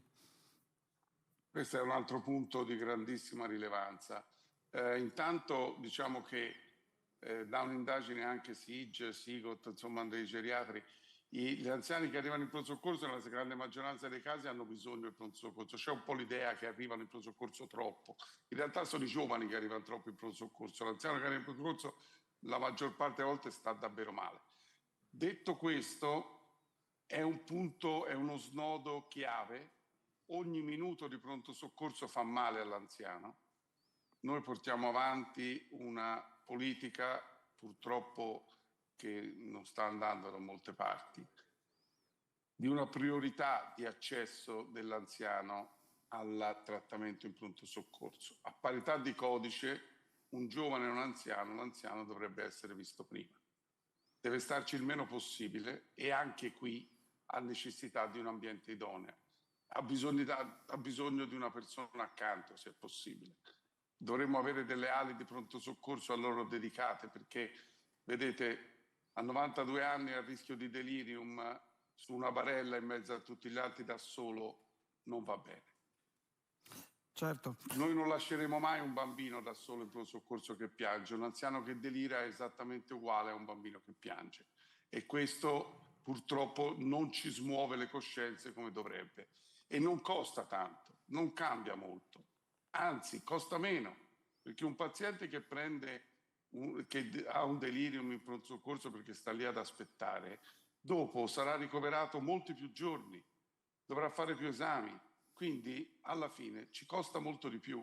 Se non cambiamo il paradigma dell'assistenza ospedaliera, i costi diventano insostenibili. Con questi piccoli accorgimenti sono assolutamente certo, ne abbiamo anche coscienza e dati, che possiamo risparmiare e farli star meglio. Ecco, a questo proposito, professore, a che punto siamo, visto che è l'altra faccia della medaglia, a che punto siamo con l'ospedalizzazione domiciliare? Questo è un bel punto perché la casa come luogo di cura sarebbe molto importante. Prima di tutto voglio dire attenzione, perché io ho detto che l'ospedale può far male all'anziano, ma se ha bisogno dell'ospedale bisogna mandarcelo a metterlo. Stiamo attenti a non escludere gli anziani dagli ospedali. Quando serve l'ospedale, purché sia a misura di anziano. Tante condizioni possono essere curate a casa. magari con un accesso in pronto soccorso, osservazione breve, 24 ore, inquadramento, dimissione a domicilio, dove però devo avere la strumentazione e la possibilità di curarlo. Noi a Firenze in pandemia abbiamo fatto nascere i gruppo rapido di intervento ospedale territorio, dove il medico ospedaliero andava in RSA Covid e abbiamo curato i pazienti Covid in RSA con una drammatica riduzione degli accessi in pronto soccorso e un miglioramento della mortalità invece che un peggioramento.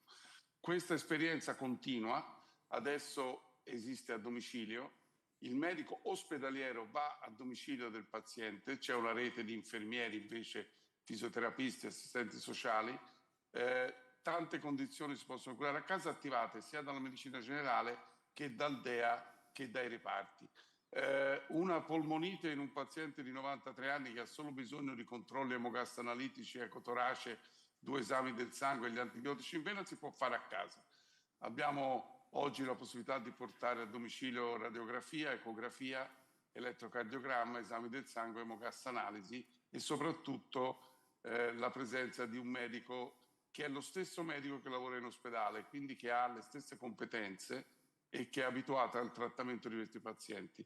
Io credo che sia una grande prospettiva per il futuro, prevalentemente organizzativa, perché anche questa costa meno.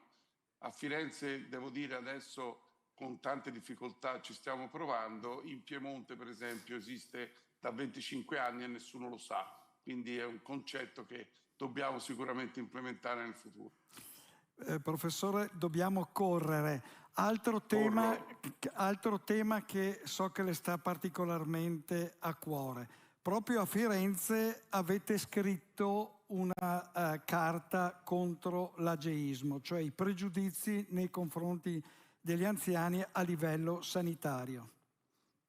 Sì, quello che ho detto fino ad ora. Allora, l'ageismo permea tutta la nostra società, purtroppo. L'anziano discriminato solo sulla base dell'età, se non è il nostro nonno è così, se è il nostro nonno ci teniamo, se è un anziano in generale purtroppo no.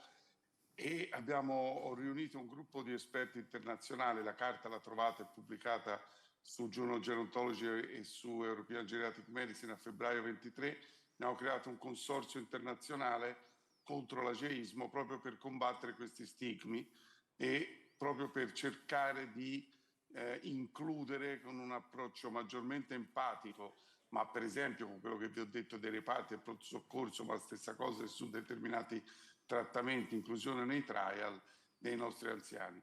Il movimento sta andando avanti, spero, ed è collegato anche con l'Organizzazione Mondiale della Sanità che ha una Global Campaign Against Ageism che ha avuto poca presa e che speriamo possa averla di più. Quindi spero che ne sentiate parlare nei prossimi mesi.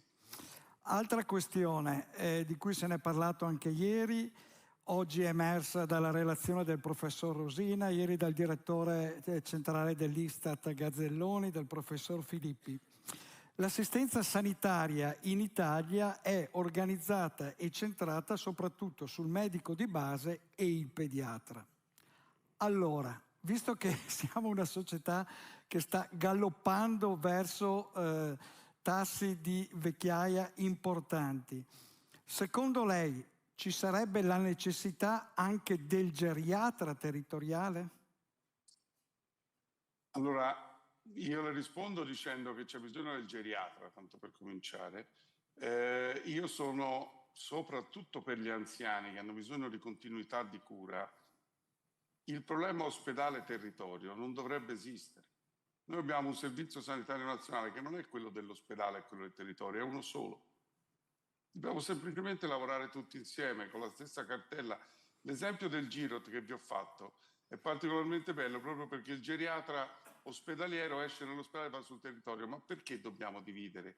Perché dobbiamo spezzettare il nostro paziente solo per la nostra organizzazione? Perché lui è sempre lo stesso. Quindi quando si parla di cronicità e continuità di cura, solo dire collegamento ospedale-territorio vuol dire già creare un muro, vuol dire che sono due cose diverse. Devono essere la stessa cosa. L'assistenza è la stessa, il Servizio Sanitario Nazionale è uno, siamo noi che per compiti organizzativi lo dividiamo. Quindi l'unico modo, credo, se no non ne usciamo, è unire ospedale e territorio, ma davvero con gli stessi operatori che lavorano sotto il grande cappello del Servizio Sanitario Nazionale, ma tutti insieme. Non possiamo pensare di sostituire il medico di famiglia col geriatra di famiglia, non ha senso. Ha senso che il geriatra sia presente quando serve e possa intervenire, ma non come consulente, come operatore del sistema. Certo. Un'ultima questione, visto che lei è toscano e abitualmente i toscani le cose non le mandano a dire.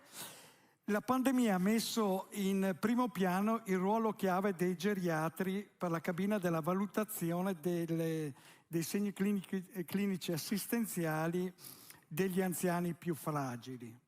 Allora le chiedo, la politica vi sta ascoltando adeguatamente o deve cambiare passo? Purtroppo no, ha detto che sono toscano, credo che si senta abbastanza. Devo dire che la gerontologia e la geriatria sono nate a Firenze dal professore Antonini, mio maestro, negli anni 50. Abbiamo una legge, che è la legge 33, approvata dal governo nel febbraio del 2023, che è una bellissima legge. Il decreto attuativo non è riuscito ad attuare quasi niente. L'importanza dell'approccio geriatrico e del cambio di paradigma di cui abbiamo parlato oggi è fondamentale per non andare a sbattere da qualche parte, perché non è sostenibile. Purtroppo ancora non siamo molto ascoltati. Un pochino di più, la pandemia ha aperto sicuramente un po' di strada, qualcosa stiamo cercando di fare, però è difficile. Grazie professore. Professor Ungar, la ringrazio molto delle considerazioni. Grazie per l'invito, grazie mille, buona giornata, grazie, arrivederci. Grazie Ivano Tolettini del contributo e dell'amicizia.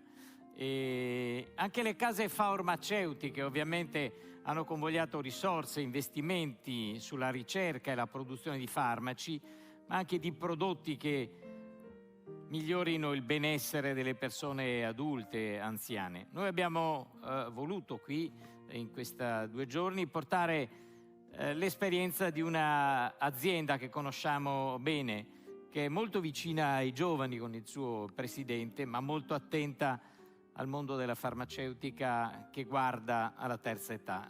Invito il dottor Andrea Nicolato di Z Group Farmaceutica, lo ascoltiamo e ci prepariamo a conoscere, magari per aggiungere qualcosa nel nostro comodino. Intanto... Grazie, buongiorno a tutti. So di dover essere velocissimo, ho un timer che mi dà il tempo.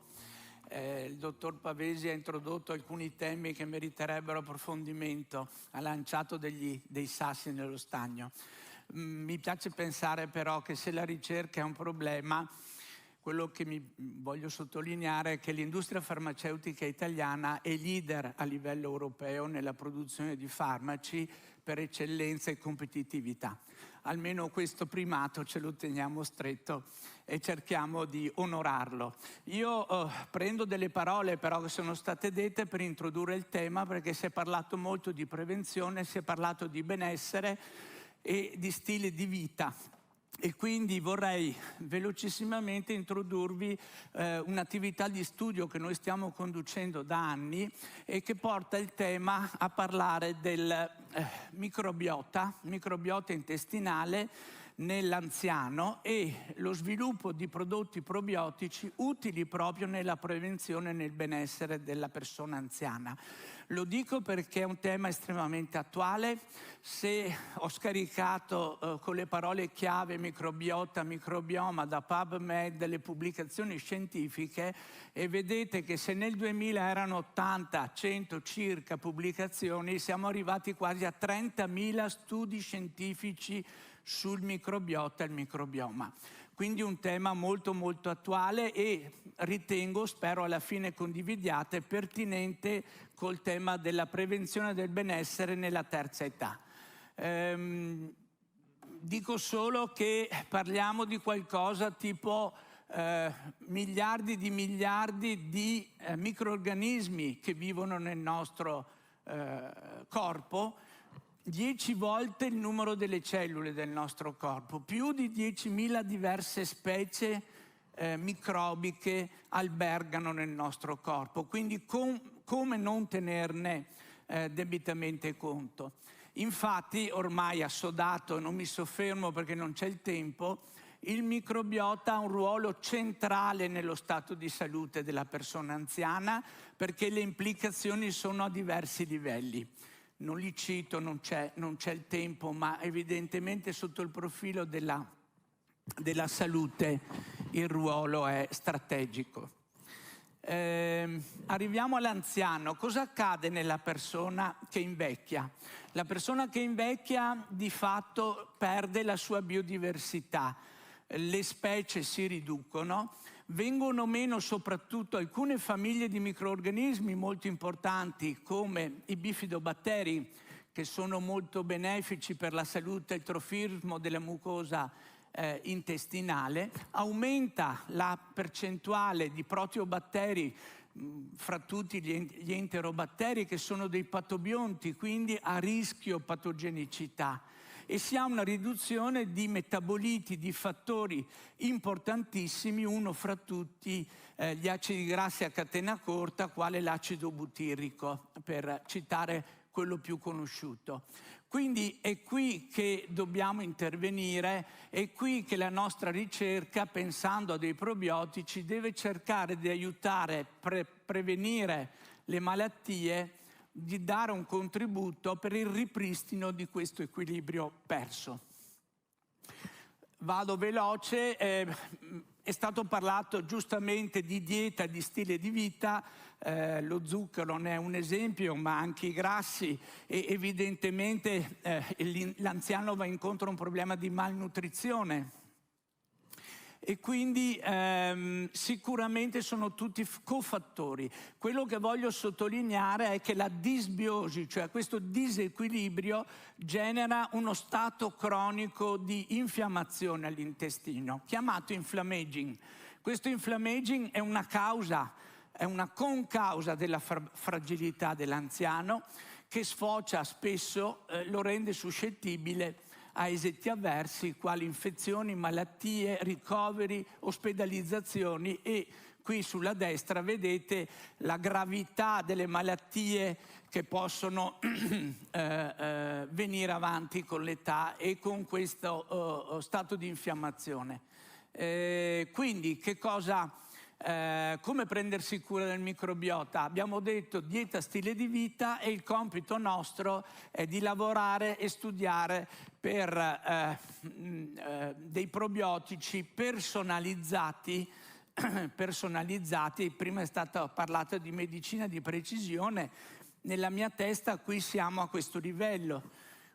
Quindi sviluppo di probiotici personalizzati, specificatamente studiati e formulati per la terza età, per ripristinare quelle carenze che vi ho velocemente mostrato, modulazione del microbiota intestinale, ripristino del funzionamento del naturale equilibrio e quindi protezione da fattori esterni, riduzione dell'inflammaging, minore fragilità.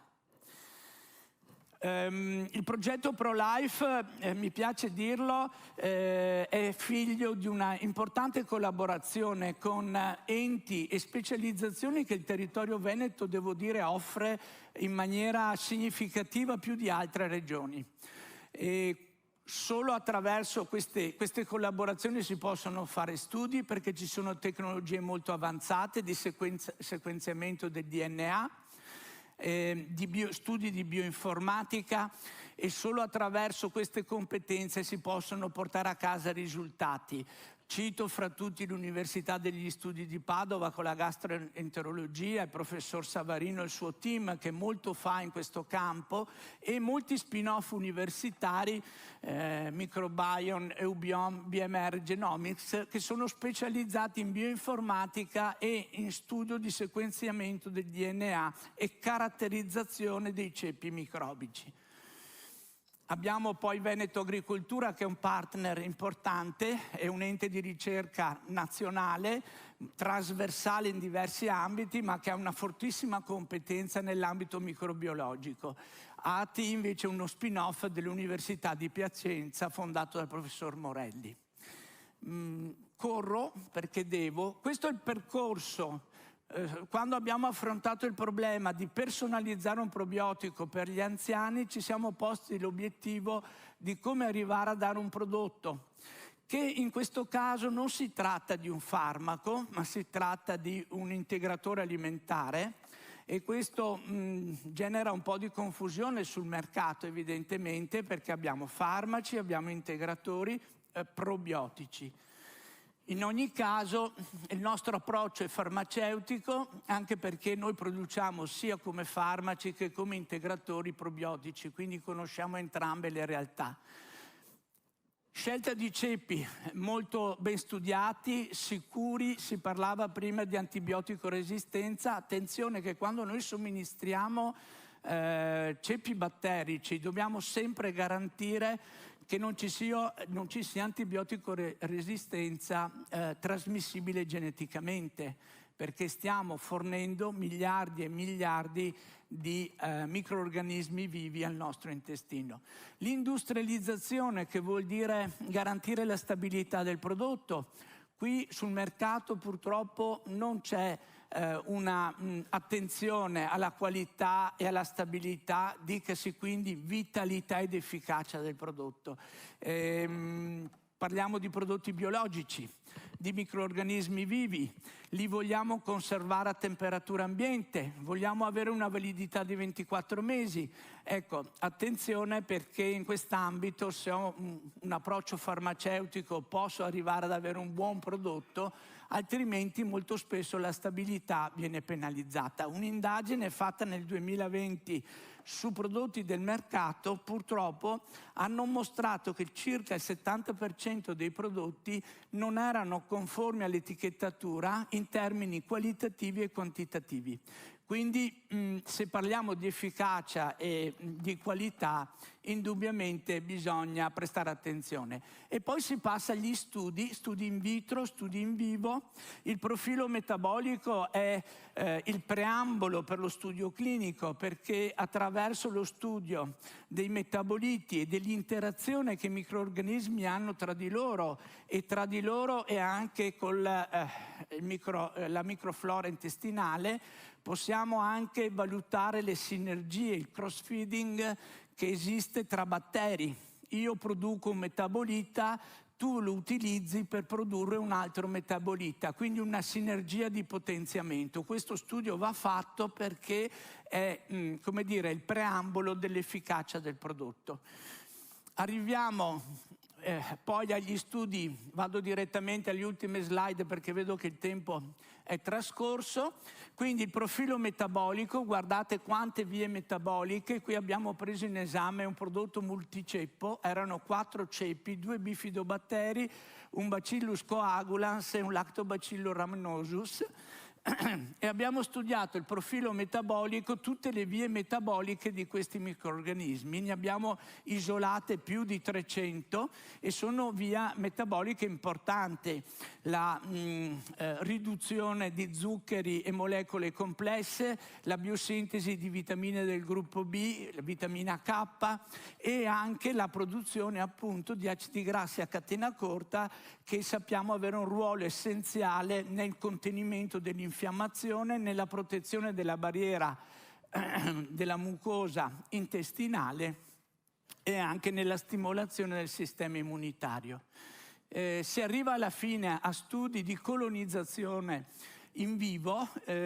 Abbiamo preso degli anziani, abbiamo preso un panel da 50 a 75 anni e siamo andati a vedere, donne e uomini ovviamente, siamo andati a vedere in che modo si ha la colonizzazione dell'intestino. Questo chiaramente facendo un prelievo delle feci prima per caratterizzare il microbiota intestinale e dopo la somministrazione, e siamo andati a vedere necessariamente l'importanza della recovery dei batteri somministrati col prodotto, che sia ovviamente statisticamente significativa, ma anche e questa è la parte importante, come la somministrazione di questi probiotici ha aiutato a migliorare la biodiversità della propria microflora intestinale, quindi un aumento per esempio significativo del Bifidobacterium longum, che notoriamente è uno dei bifidibatteri più presenti negli ultracentenari,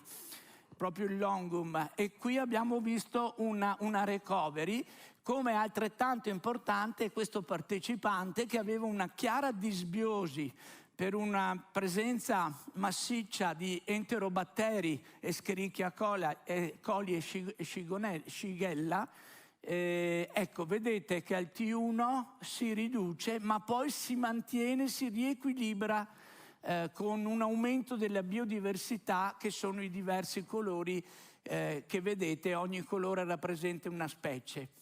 Questo è un importante risultato perché è un buon contributo nella prevenzione per il mantenimento di un microbiota intestinale sano, che è un punto vitale per il benessere dell'organismo. Concludo dicendo quindi che la ricerca sul microbiota e i probiotici è in continua evoluzione, che la ricerca ha evidenziato una stretta connessione tra microbiota e benessere nell'anziano, e che è necessario creare un network di competenze, di collaborazioni per poter portare avanti ovviamente la ricerca.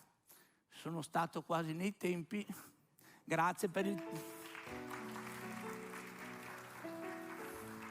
Grazie dottor Nicolato, più grazie. veloce di così non poteva. Velocissimo, non portarmi via i fogli.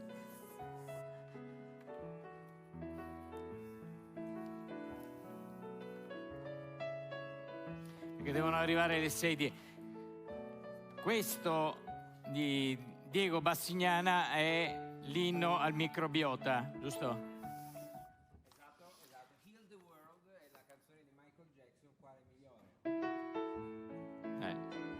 Si è ispirato al microbiota, ovviamente. L'ultimo panel della mattinata, perché da 2 giorni proseguirà anche nel pomeriggio, alle 14 riprenderemo. Se volete rimanere con noi, abbiamo previsto a pian terreno un momento, dire pranzo è troppo impegnativo, però qualcosa mangiamo, speriamo che sia sano e che non abbia zuccheri. Terza età, l'abbiamo detto anche ieri, è un peso, è una risorsa.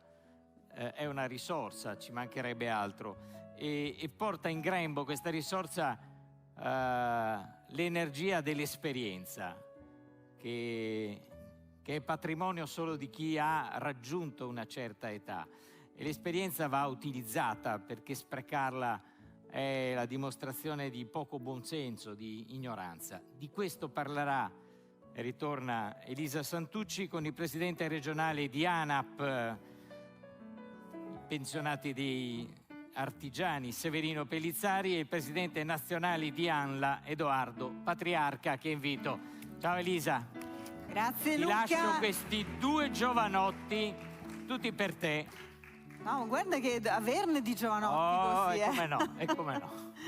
Assolutamente. Salutiamo i 2 giovanotti, dottor Patriarca e Severino Pellizzari. Prego. Vi lascio nelle mani di Elisa. Severino, prego. Prego Severino, vi lascio al centro perché questo è un palco dedicato a voi, ma a 2 associazioni importanti che rappresentate, perché abbiamo l'Associazione Nazionale dei Lavoratori Anziani e l'Associazione Nazionale Anziani Pensionati di Confartigianato. 2 realtà che mettono insieme, come diceva Luca, risorse importanti, sono le risorse uscite dal lavoro attivo ma che restano patrimonio, e è anche una componente di tutto quello di cui abbiamo parlato questa mattina poi alla fine. Perché?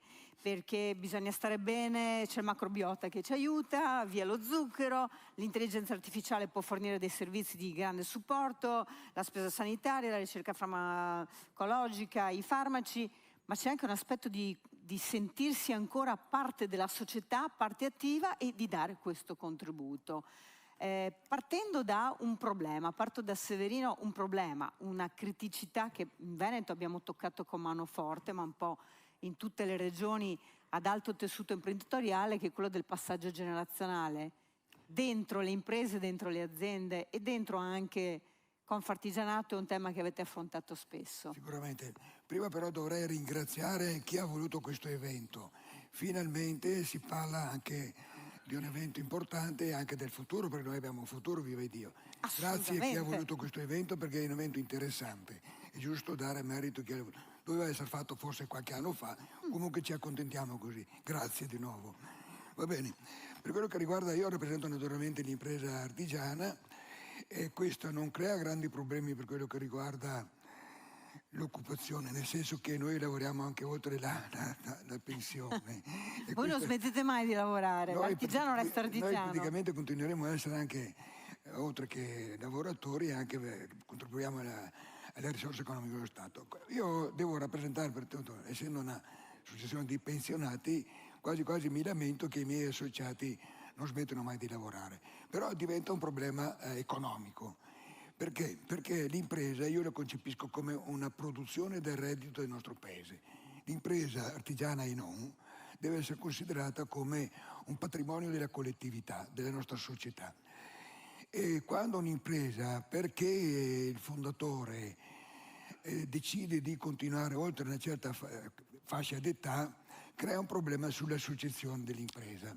E a volte naturalmente succede che i figli o i nipoti si stufano a fare il famoso principe ereditario, in attesa. Che in attesa che la mamma cedesse l'ancora decidesse un principe di Galles continuo. Questo ha rischiato di venire a mancare prima che il re e la regina mancassero. Ecco, io dico ai miei colleghi, dobbiamo innamorarsi del lavoro, sì, perché è giusto, però pensiamo anche di vivere bene l'anzianità. E oggi, finalmente ieri e oggi abbiamo parlato di questo, vivere bene l'anzianità, perché ricordo che il danno economico è enorme, perché un sacco di imprese, nel Vicentino in particolar modo, siamo ai primi posti per quello che riguarda le imprese che vanno a finire male perché non vengono cedute sul cambio generazionale. Io ho una mia idea forse un po' sognante, che dovremmo formare i nostri artigiani a prepararsi all'anzianità, perché viva Dio, se questi non smettono mai di lavorare, i figli diventano vecchi e poi non capiscono. Poi il problema è anche che bisogna essere sinceri, il problema dell'anziano di adesso, quei giovani che vengono avanti, c'è un abisso, le generazioni si sono accorciate moltissimo, uno 70enne, 75enne, è difficile che possa ragionare nell'impresa che c'è adesso sul mercato. Pertanto è un bene per la collettività se l'anziano smette di lavorare e sarà un bene per noi che diventa nostro socio. Andiamo a aumentare le fila dei soci.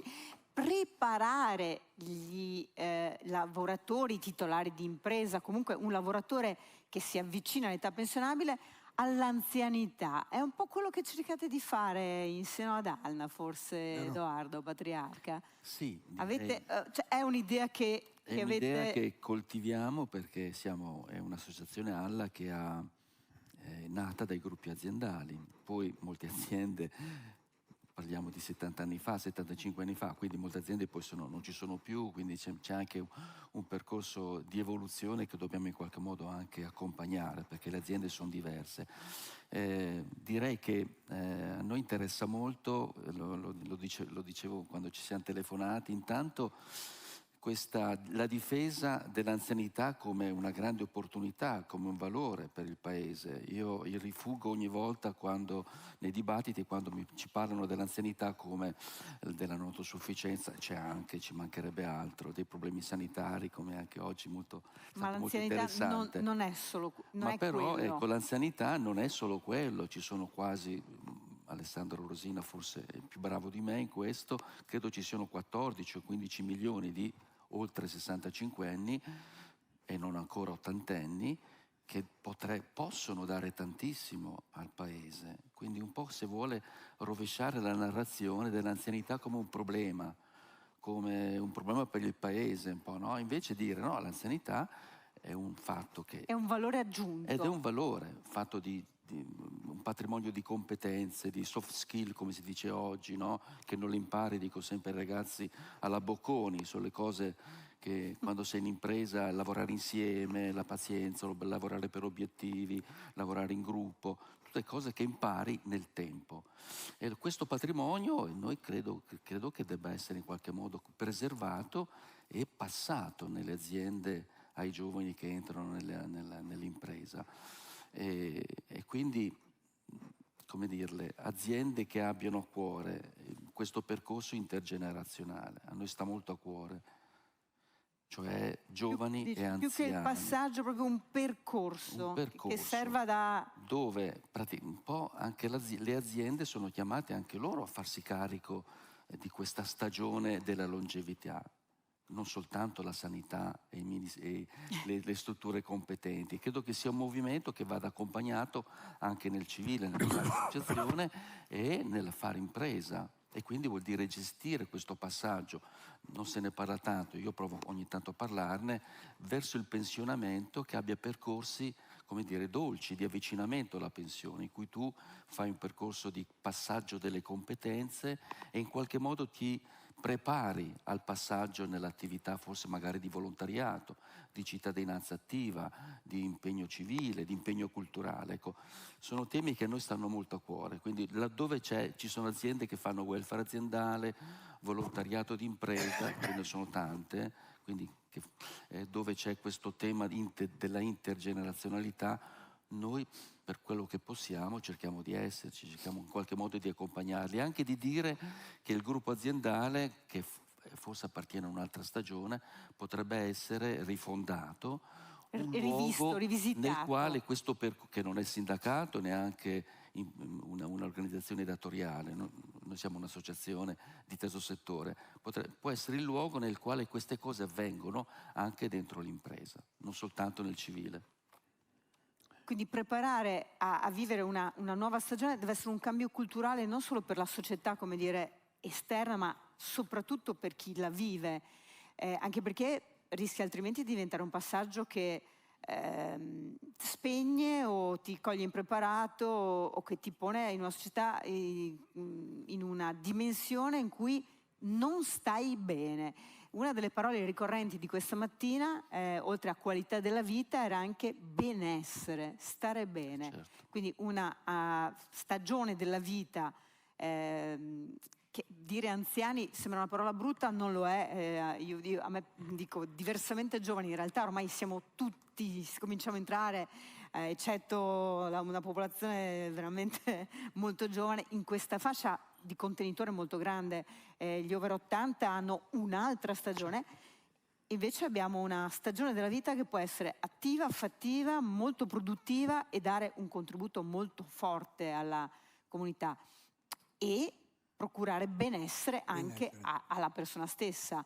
Un po' quello che comunque ANAP fa dentro al suo ambito, tiene comunque dentro questo grande contenitore, questa grande famiglia, le persone che ci sono sempre state, che continuano questo impegno. Ecco, noi abbiamo l'ambizione, perché l'ambizione muove il mondo, muove l'economia, l'ambizione positiva, che con Fartigianato prendiamo i nostri associati dalla culla e quasi alla tomba, no? Come la Chiesa, perché li accompagniamo nel corso della vita lavorativa, nella formazione nella vita lavorativa, e poi con ANAP, adesso come ne parlavo anche ieri telefonicamente con lei, io avrei un sogno con la nostra struttura di formazione di accompagnarli anche venire anziani in maniera più ludica, perché vive Dio, questi lavorano fino a 80 anni e non si può pensare di far lavorare. Certo. Ecco, io però vorrei sottolineare un passaggio importante che mi sta a cuore, sul discorso anche che diceva il senatore. Passaggio generazionale vuol dire anche passaggio di presenza, di cultura, di mentalità, di stili di vita. Qui in Italia abbiamo un grosso problema, è una mia idea storica. Non siamo mai riusciti a fare, come si può dire, un part-time intelligente. Bisogna diluire nel tempo l'uscita dal mondo del lavoro, sia come imprenditori ma anche come operai, impiegati o tecnici, perché è drammatico. Lei rappresenta di imprenditoria del settore, perché mi ricordo a Valdagno è stata una delle prime associazioni nate nell'azienda Marzotto, no? Ecco, io ho conosciuto Alla a suo tempo che ero un ragazzotto.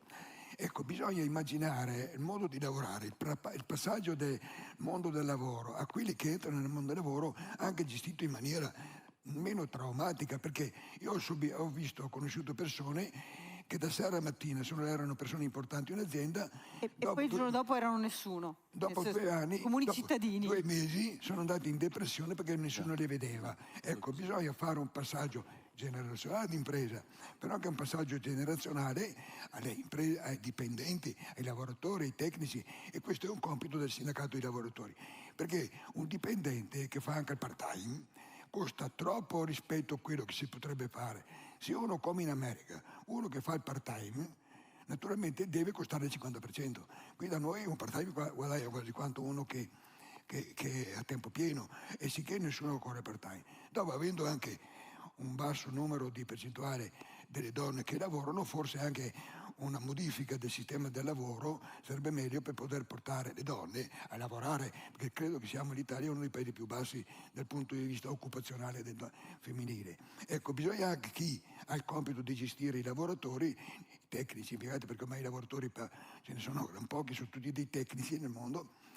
Però io dico, bisogna avere maggiore flessibilità per quello che riguarda il mondo del lavoro, per l'accesso, per passare le esperienze che diceva il senatore, ma anche naturalmente per avere meno traumi quando uno smetterà dal lavoro. Questo è un mio sogno che avevo qualche anno fa e spero di poterlo vedere esaudito. Era proprio il tema che vi lanciavo prima, perché l'uscita dal mondo del lavoro rischia di diventare veramente un momento traumatico in cui da una parte, come abbiamo detto, si perdono delle competenze, dell'esperienza, un patrimonio, ma dall'altro la persona che esce si sente improvvisamente persa, a meno che non si sia coltivato un momento di cambio, di percorso in cui ci si trasforma in qualcos'altro, ma sempre dentro una comunità, dentro un territorio. Come dicevi, un passaggio a percorsi di cittadinanza attiva, di volontariato, molti lo fanno ma perché magari lo facevano già prima, ne fanno già parte, ma non per tutti è così automatico questo passaggio.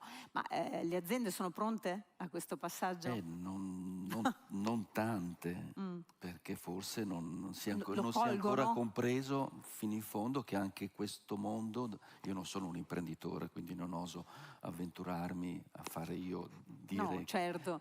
Però posso dire che, visto che si dice che siamo di fronte a un cambiamento d'epoca, così dice Papa Francesco, vuol dire che il cambiamento d'epoca non riguarda solo la demografia anche, ma riguarda anche il sistema economico, il sistema produttivo. Quindi le imprese forse oggi capiscono ancora di più che il tuo capitale più importante sono le persone. E il clima aziendale è importantissimo. I giovani oggi che si dimettono sono tantissimi, l'anno scorso credo 300.000, e se uno va a leggere le motivazioni non è tanto lo stipendio, anche giustamente, ma proprio lo dicono chiaramente, clima aziendale, non vengono valorizzati i talenti, non c'è tutta una serie di questioni che non hanno a che vedere con la contrattualistica, no? Allora, se questo è vero, è chiaro che questo passaggio dal lavoro al momento in cui vai in pensione, diciamo così, potrebbe essere gestito positivamente.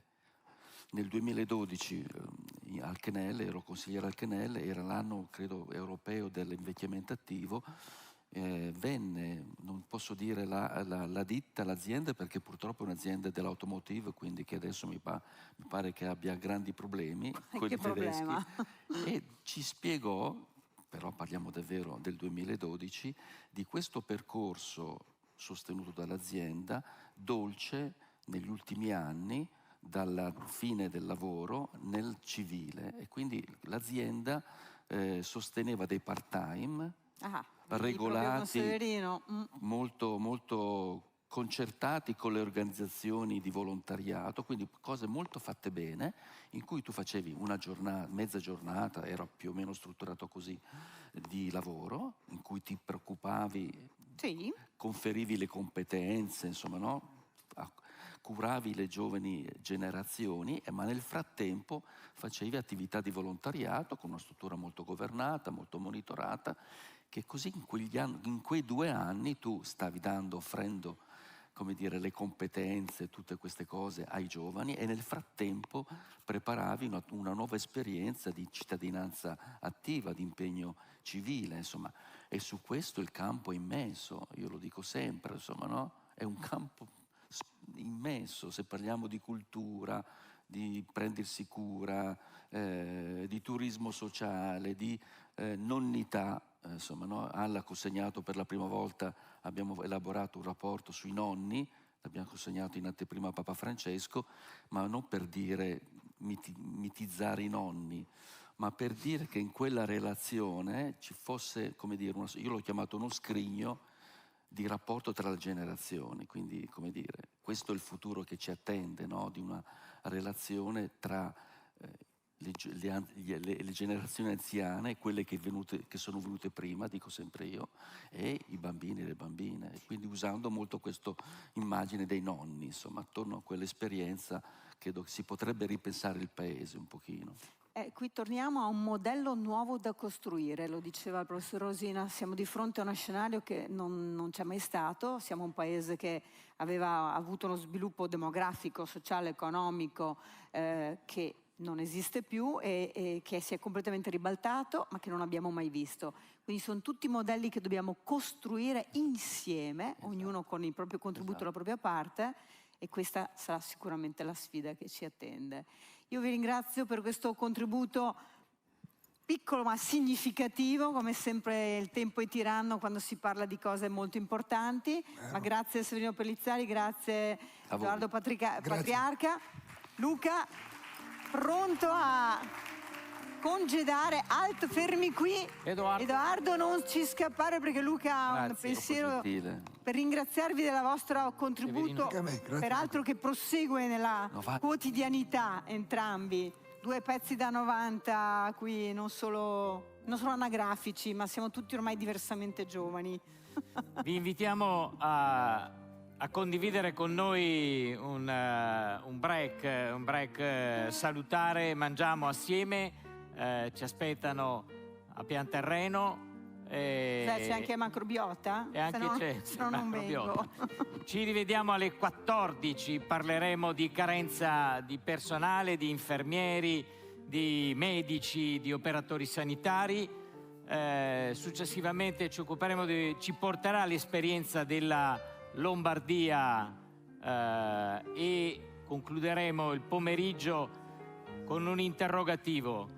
È meglio pensare e investire sulle RSA o è più opportuno portare che il governo guardi all'assistenza domiciliare? Vi aspettiamo numerosi, vi aspettiamo qui. Ringrazio il maestro Diego Bassignana che ci ha condotto e quanti hanno parlato questa mattina rendendo particolarmente vivace ed interessante il dibattito.